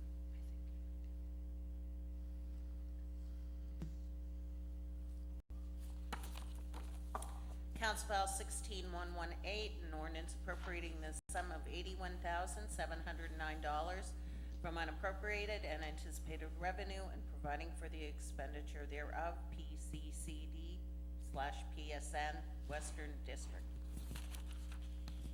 By Mr. Kwiatkowski, second by Mr. Jones, the council file ordinance number 16118, having been read, is hereby adopted on first reading by the City Council. Ms. Allen, Mrs. Arrington, Mr. Jones, Mr. Kwiatkowski, Mrs. Schaaf, Mr. Witherspoon, Mr. Winarski. City Council read and adopt council file ordinance number 16118 by yeas 7, nays 0 on first reading.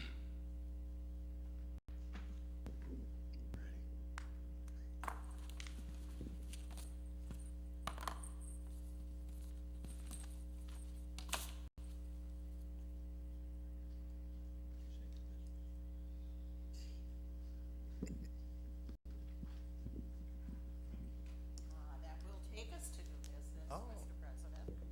Mr. President, Yes, Mr. I'd like to move the balance of the agenda. And I'd like to second it. Going for a record. One of these days, I'm going to get a turn. Gotta be quick, gotta be quick. Fast. Do we have any separations? Be playing this in caucus every week. No separations. Okay, moving the balance of the agenda.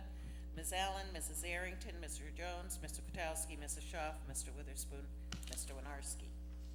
That'll take us to committee reports, Mr. President. Miss Allen, you still with us? Still with you. Yes, I went to the Blighted Property Review Committee and the Land Bank meeting, and I agree with Howard Bibb that we need a Blight 101 course.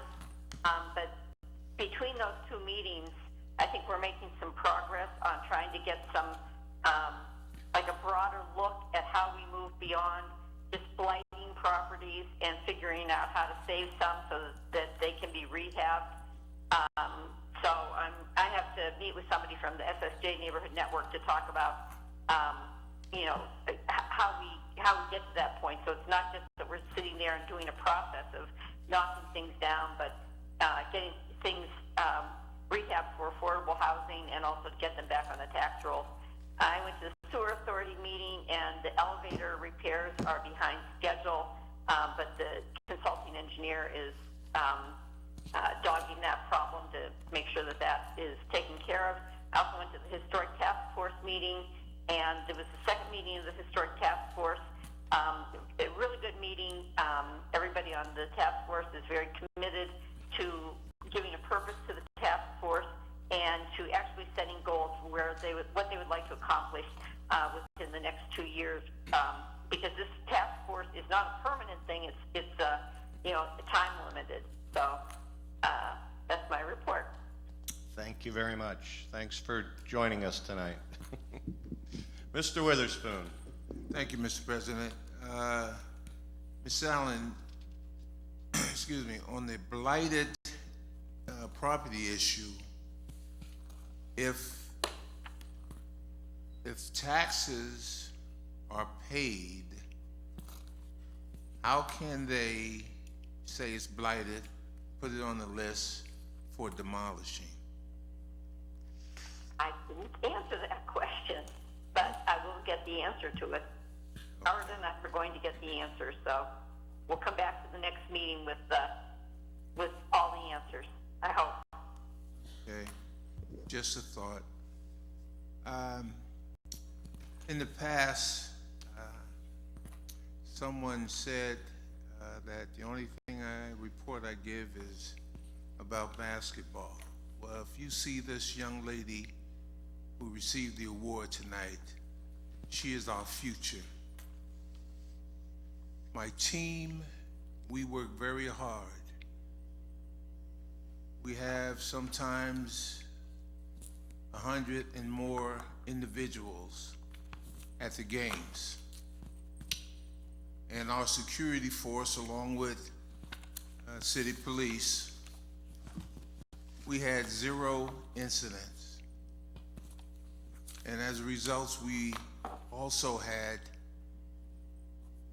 the west side and east side individuals in the same place where normally there's confrontation.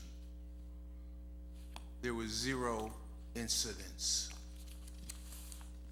On a couple occasions, there were no police there because they had other assignments. Again, we had 0 incident. So we are doing something. We're doing quite a bit. And at the Bayview Park, we had Eastsiders come down and watch the game. 0 incident. So don't tell me we aren't having an impact.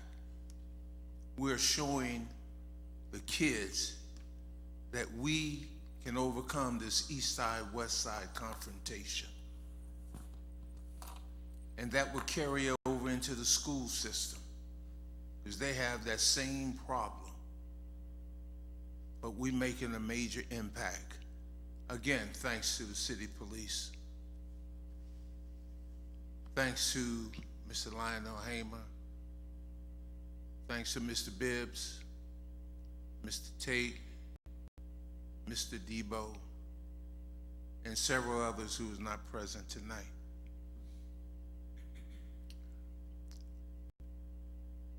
It is important that we continue what we do with our young folks, and change will come at that point. Thank you, Mr. President. Thank you, Mr. Witherspoon. Ms. Schaaf. Thank you, Mr. President. I attended the Water Authority meeting. Their capital improvement projects include the Richard S. Washaleski Phase 3 facility improvements and engineering, depot tank controls building, Cherry Street pump station improvements,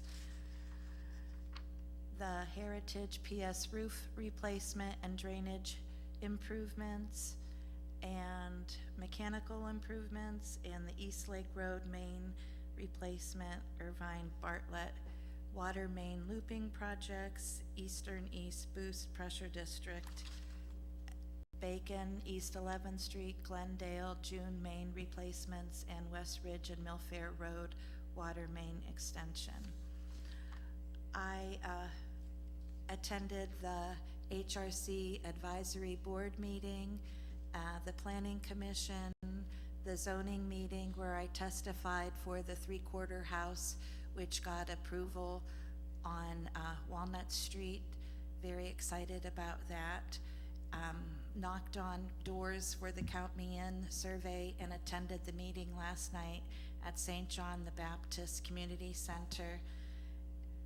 Worked at volunteering for the Celebrate Erie for 2 days, and went on a food ethnic tour with Erie Arts and Culture person Maytham, which unfortunately left our city to go to California on Sunday.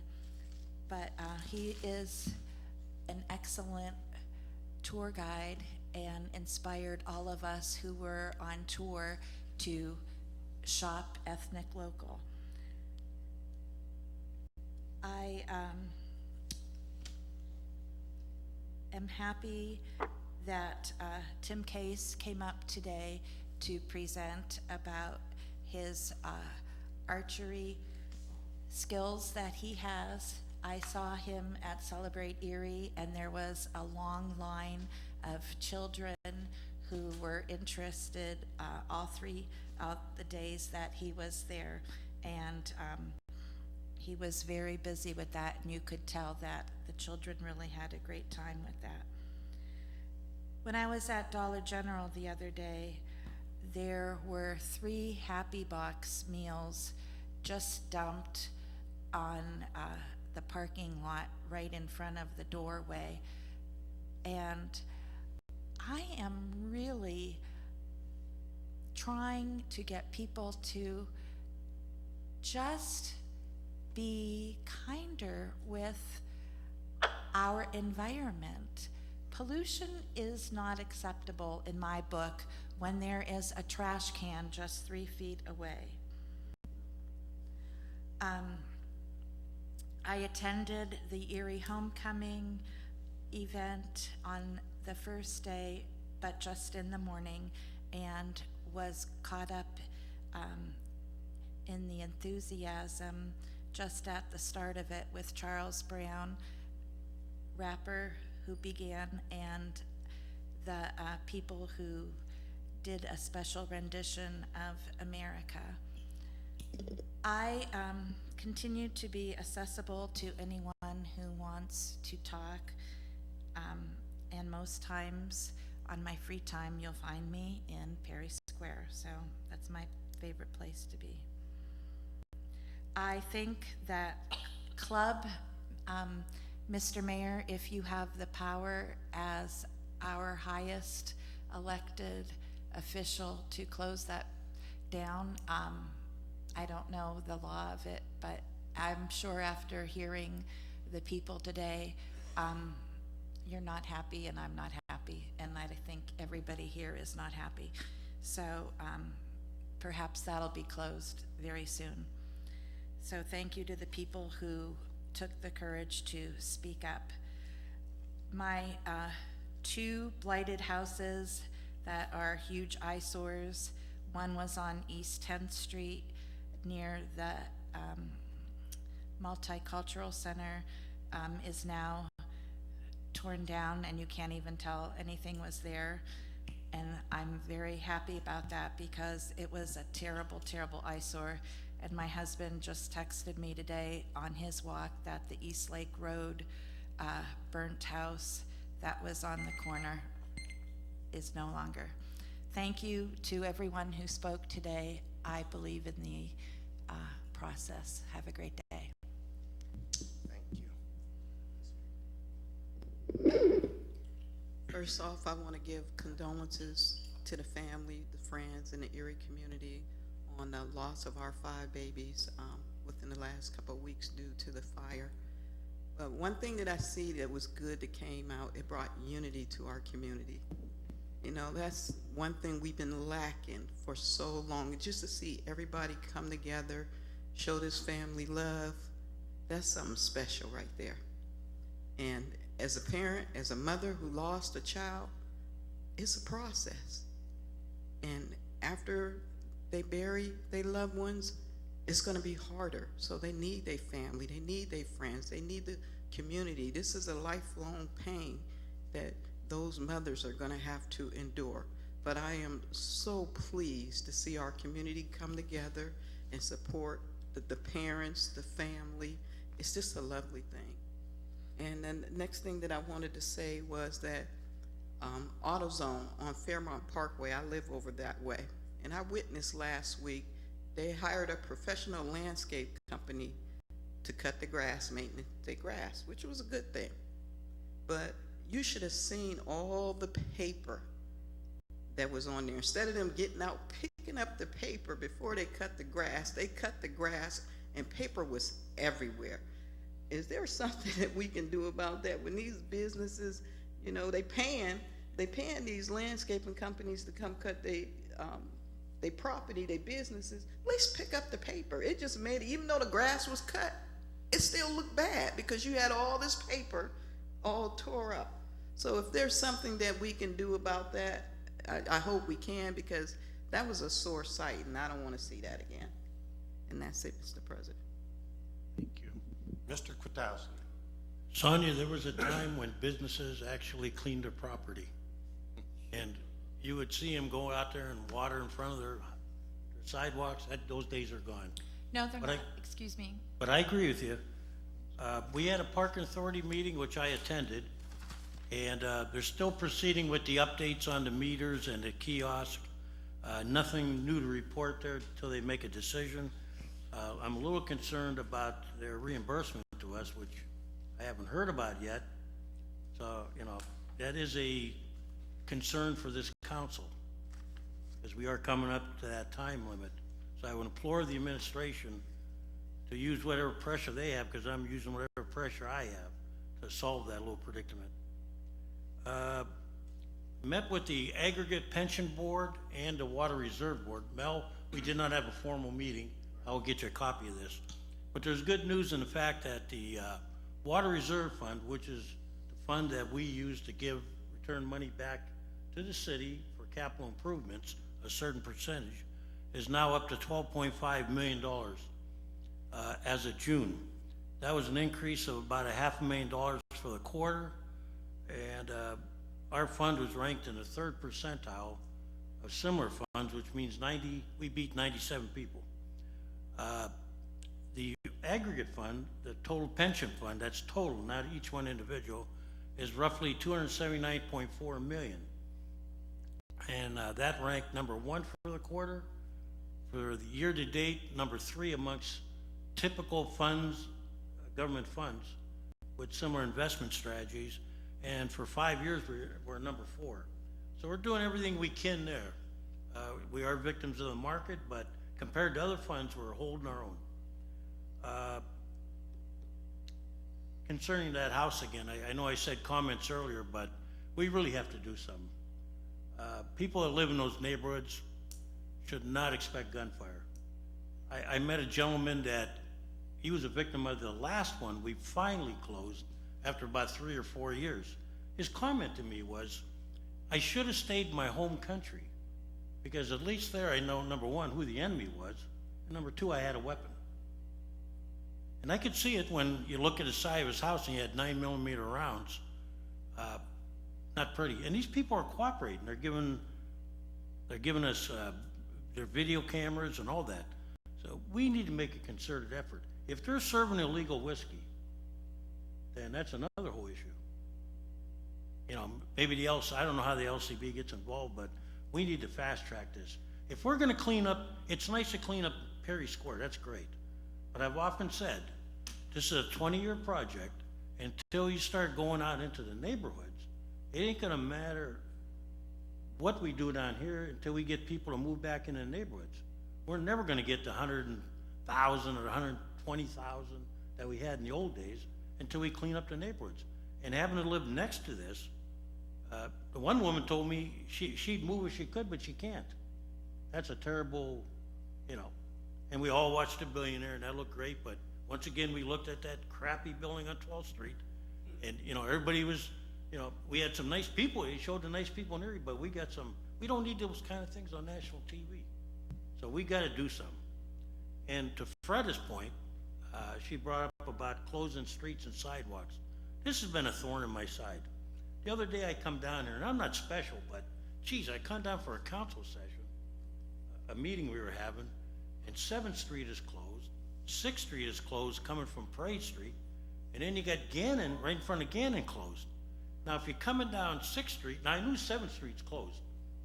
I don't know how long that's gonna be closed, probably until they finish the steel at the Erie Insurance Project. So I put myself in a mode, I gotta come down 6th Street. So I come down 6th Street, I'm halfway down and I see the sign saying it's closed. Now I gotta go left, and I gotta go about 3.5 blocks, cause it's a one-way street. Why can't we put a sign on Parade Street saying that, you know, 7th Street is closed ahead? They do it in other towns. Why can't we do it on 6th Street? Does anybody know we closed 6th Street that day? And when you close sidewalks, you know, have a plan, we had this one closed on front of City Hall for so long, you know, you wonder why people walk on the street, and we don't have a backup plan. I think they're working on it upstairs, but I would hope you check on it for me.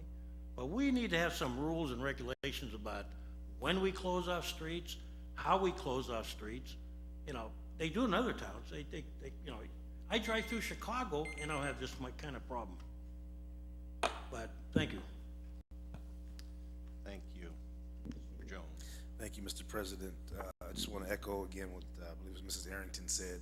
Our condolences, prayers, and positive and comforting energy to the families that lost those children, the parents, the daycare owner. I mean, everyone involved, the young men that were teenagers that were in the home as well. You know, that's trauma that many of us and most of us, thank God, will never have to deal with, trying to save your life and get out of a burning building.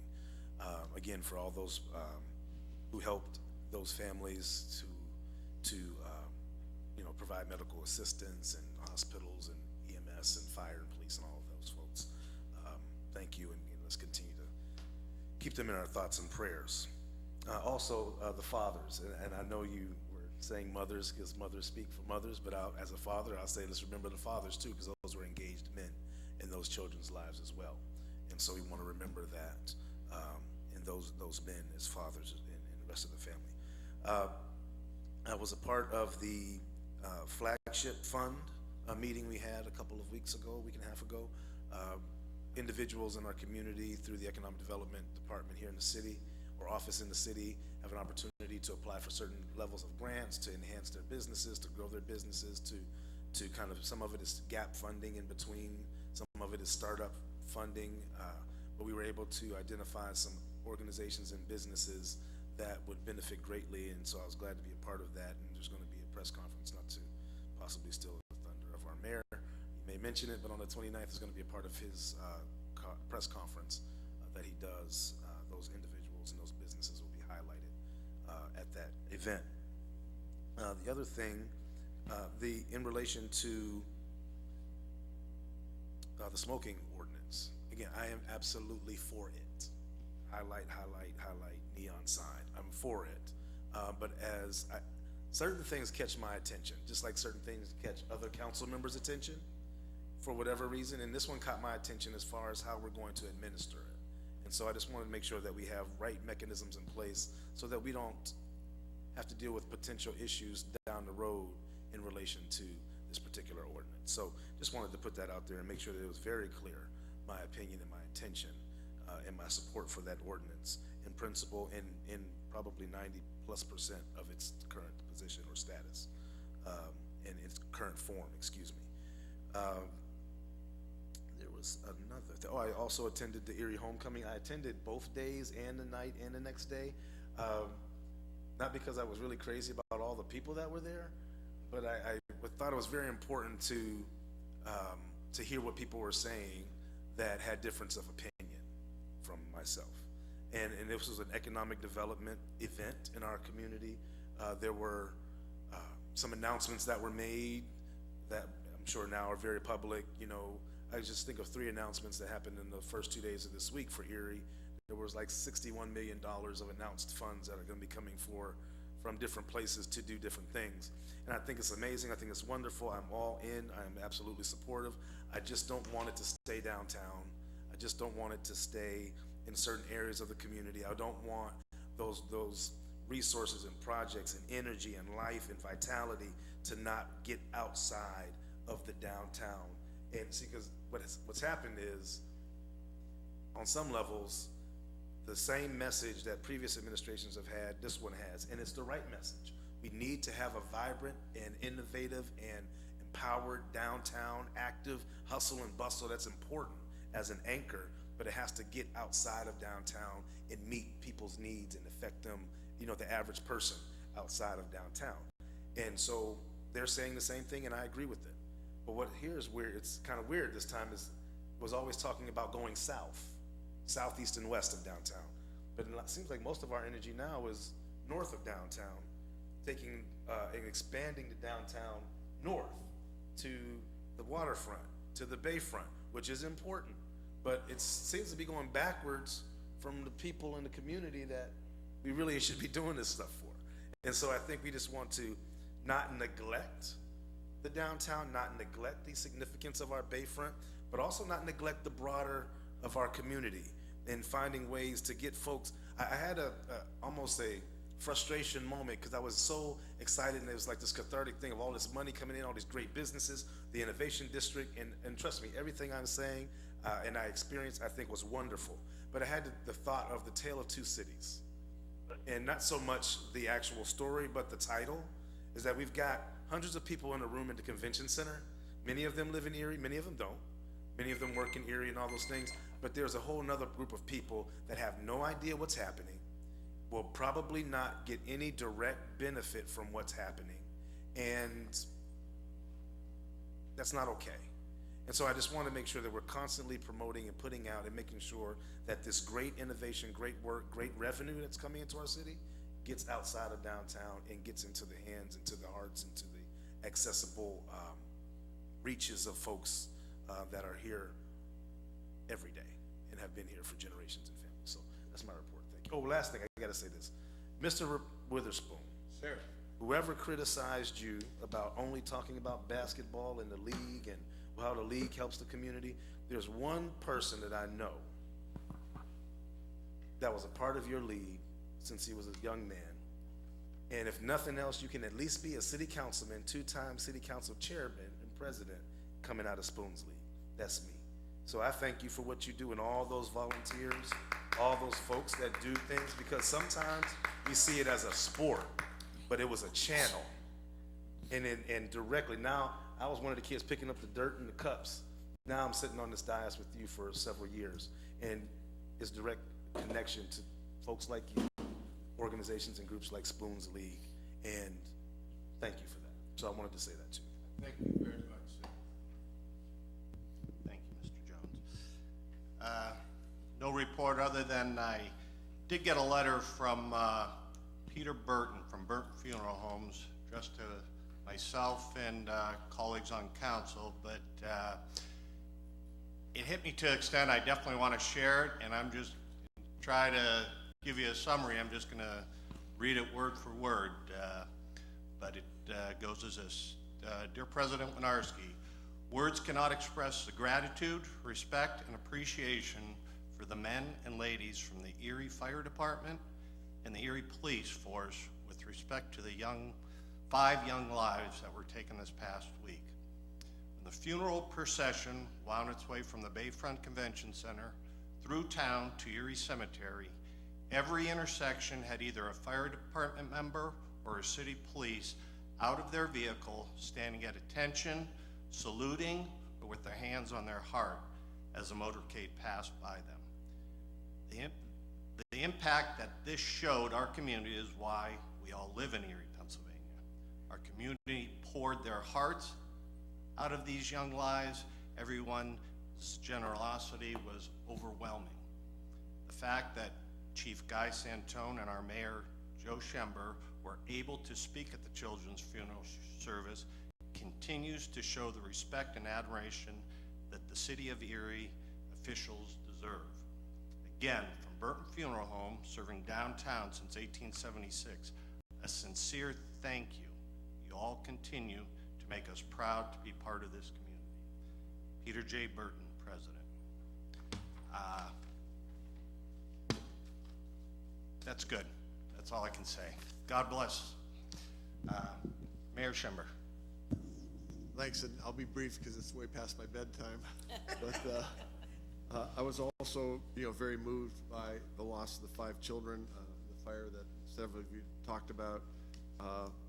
It was also very hard on the police and firemen who had to deal with that and try to save their lives.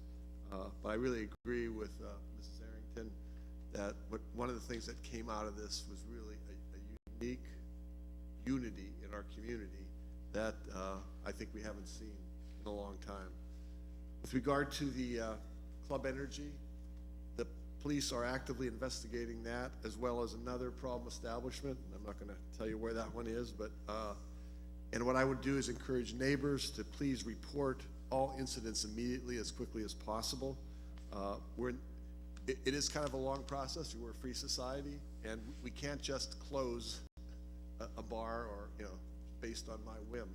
There's got to be evidence that's going to stand up in court that has to be gathered first.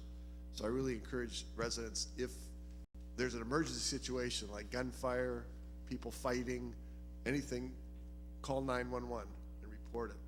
If it's non-emergency, if it's something like you're hearing loud noises or there are crowds on the street, then call the police non-emergency number, which is 870-1125, 870-1125, and just report what's going on. I can tell you the chief himself is very active in looking at these 2 situations, and it typically takes at least months to get enough information to be able to close them, but the quicker the information gets in, the quicker the police can move. I just would like to conclude with, we've had we're in the middle of a good couple weeks here, I think, in the city. Celebrate Erie, I think, was a great success. We tried to make it really a family event more this year, and we already have, the people running it already have ideas for how to even make it more that way in 2020. We want it to be a family event where people feel safe and want to bring their kids down and just experience the whole thing. I agree, Erie Homecoming was a terrific event, and that $61 million isn't all going to downtown. For instance, $1 million of it is from the Housing Authority, and that's going to help. It's from HUD to the Erie Housing Authority, and that's going to help them eliminate lead paint in homes so kids don't get sick from lead paint. The $50 million from Erie Insurance's Opportunity Zone funds can go into any of the 8 opportunity zones, not just the downtown. $3 million of it is going to North Park Row project, but there's still $47 million that they have left to distribute. Also, the $10 million is from cap zone impact investments, and that's going to be administered through the Carl Sanchak at the EID, Erie Insurance District Incubator. That's to help new companies get started to create more family-sustaining jobs in Erie, and there's no restriction on where that is spent either. So I think that that $61 million is going to help us a lot move things forward. That's a lot in a day and a half of activity. Tomorrow, the Tall Ship starts, which happens once every 3 years. That concludes what's been a very busy couple weeks here, but again, that's going to be a great festivity, and we're going to get to see some things. And in fact, tonight we got to see a model of the ship that Christopher Columbus sailed on in 1492 to discover America, which is one of the ships that'll be involved, and it was breathtaking just to see it and walk on it. So I encourage everybody to take advantage of Tall Ships starting tomorrow. That's all. Thank you, Ray. Attorney Betts, we did give you a homework assignment. With this smoking ordinance, we gave you a homework assignment. Well, yeah. Well, I guess on that, if anyone has something, I mean, it's easy to, it's hard for me to hear we need enhancements to the ordinance, and all of you are at some different point nodding, and I don't know what that means. So, to the extent you're able to share that with me, I can circulate, drafts or revisions. I think I have some understanding. I will try to take some shot at it, but certainly I need guidance from you to make sure that you're happy. I don't want you shooting down something I wrote that I thought was to please you. It won't be the first time, but that's okay. Thank you. Thank you. Yes. Mr. President, I want to thank my crew for not getting up and leave, and they've been there. Now, Mr. Bibbs, he might be a little sleepy right now, but he's here, and I appreciate all you guys and the ladies who are not present. You do one heck of a job. JT, Jesse Tate, when I'm not there or I'm here on a Wednesday, he runs the show. And I appreciate that. He's been with the program for 29 years. As a matter of fact, we ended 29 years this year. There's a group, and Jesse's involved, and I told him not to get involved, that planning something for the 30th year. I told him I don't want it. I just want to run the league and let it go. And he says, well, we're going to do it anyway. I said, well, I'm not going to show up. He said, well, we still going to do it without you. So I really don't, it's about the kids. It's not about me. But he said he's going to do it, so I got to watch him, though. But I appreciate you guys coming down. You would have to see the job Mr. Hammer does. His name's not Hammer. We call him Hammer. It's Hamer. But he's about 6'6", 6'7", deep voice. And when he holler at the kids, they go. And when he's not there, they know it. They ride the bikes on the courts. But as soon as he get out of his car, man, the bikes are gone. So he has an impact there. And Mr. Bibbs, he walk around with that cane. But every now and then he throws a thread up with it, and it works. So we know our kids, we know our community, and it's a blessing to go basically 2 years with no incidents whatsoever. And that's what we're most proud of. And I want to thank the crew for hanging in there tonight to see what we go through twice, but then you're not around with all the phone calls, but I appreciate you very much. Thank you, Mr. President. Thank you. With that, we will adjourn. Thank you all. City Council adjourns at 9:55. Mr. Winarski, Ms. Allen, Mrs. Arrington, Mr. Jones, Mr. Potowski, Ms. Shaw. Yeah, Mr. that was a long Winarski. time. Yeah.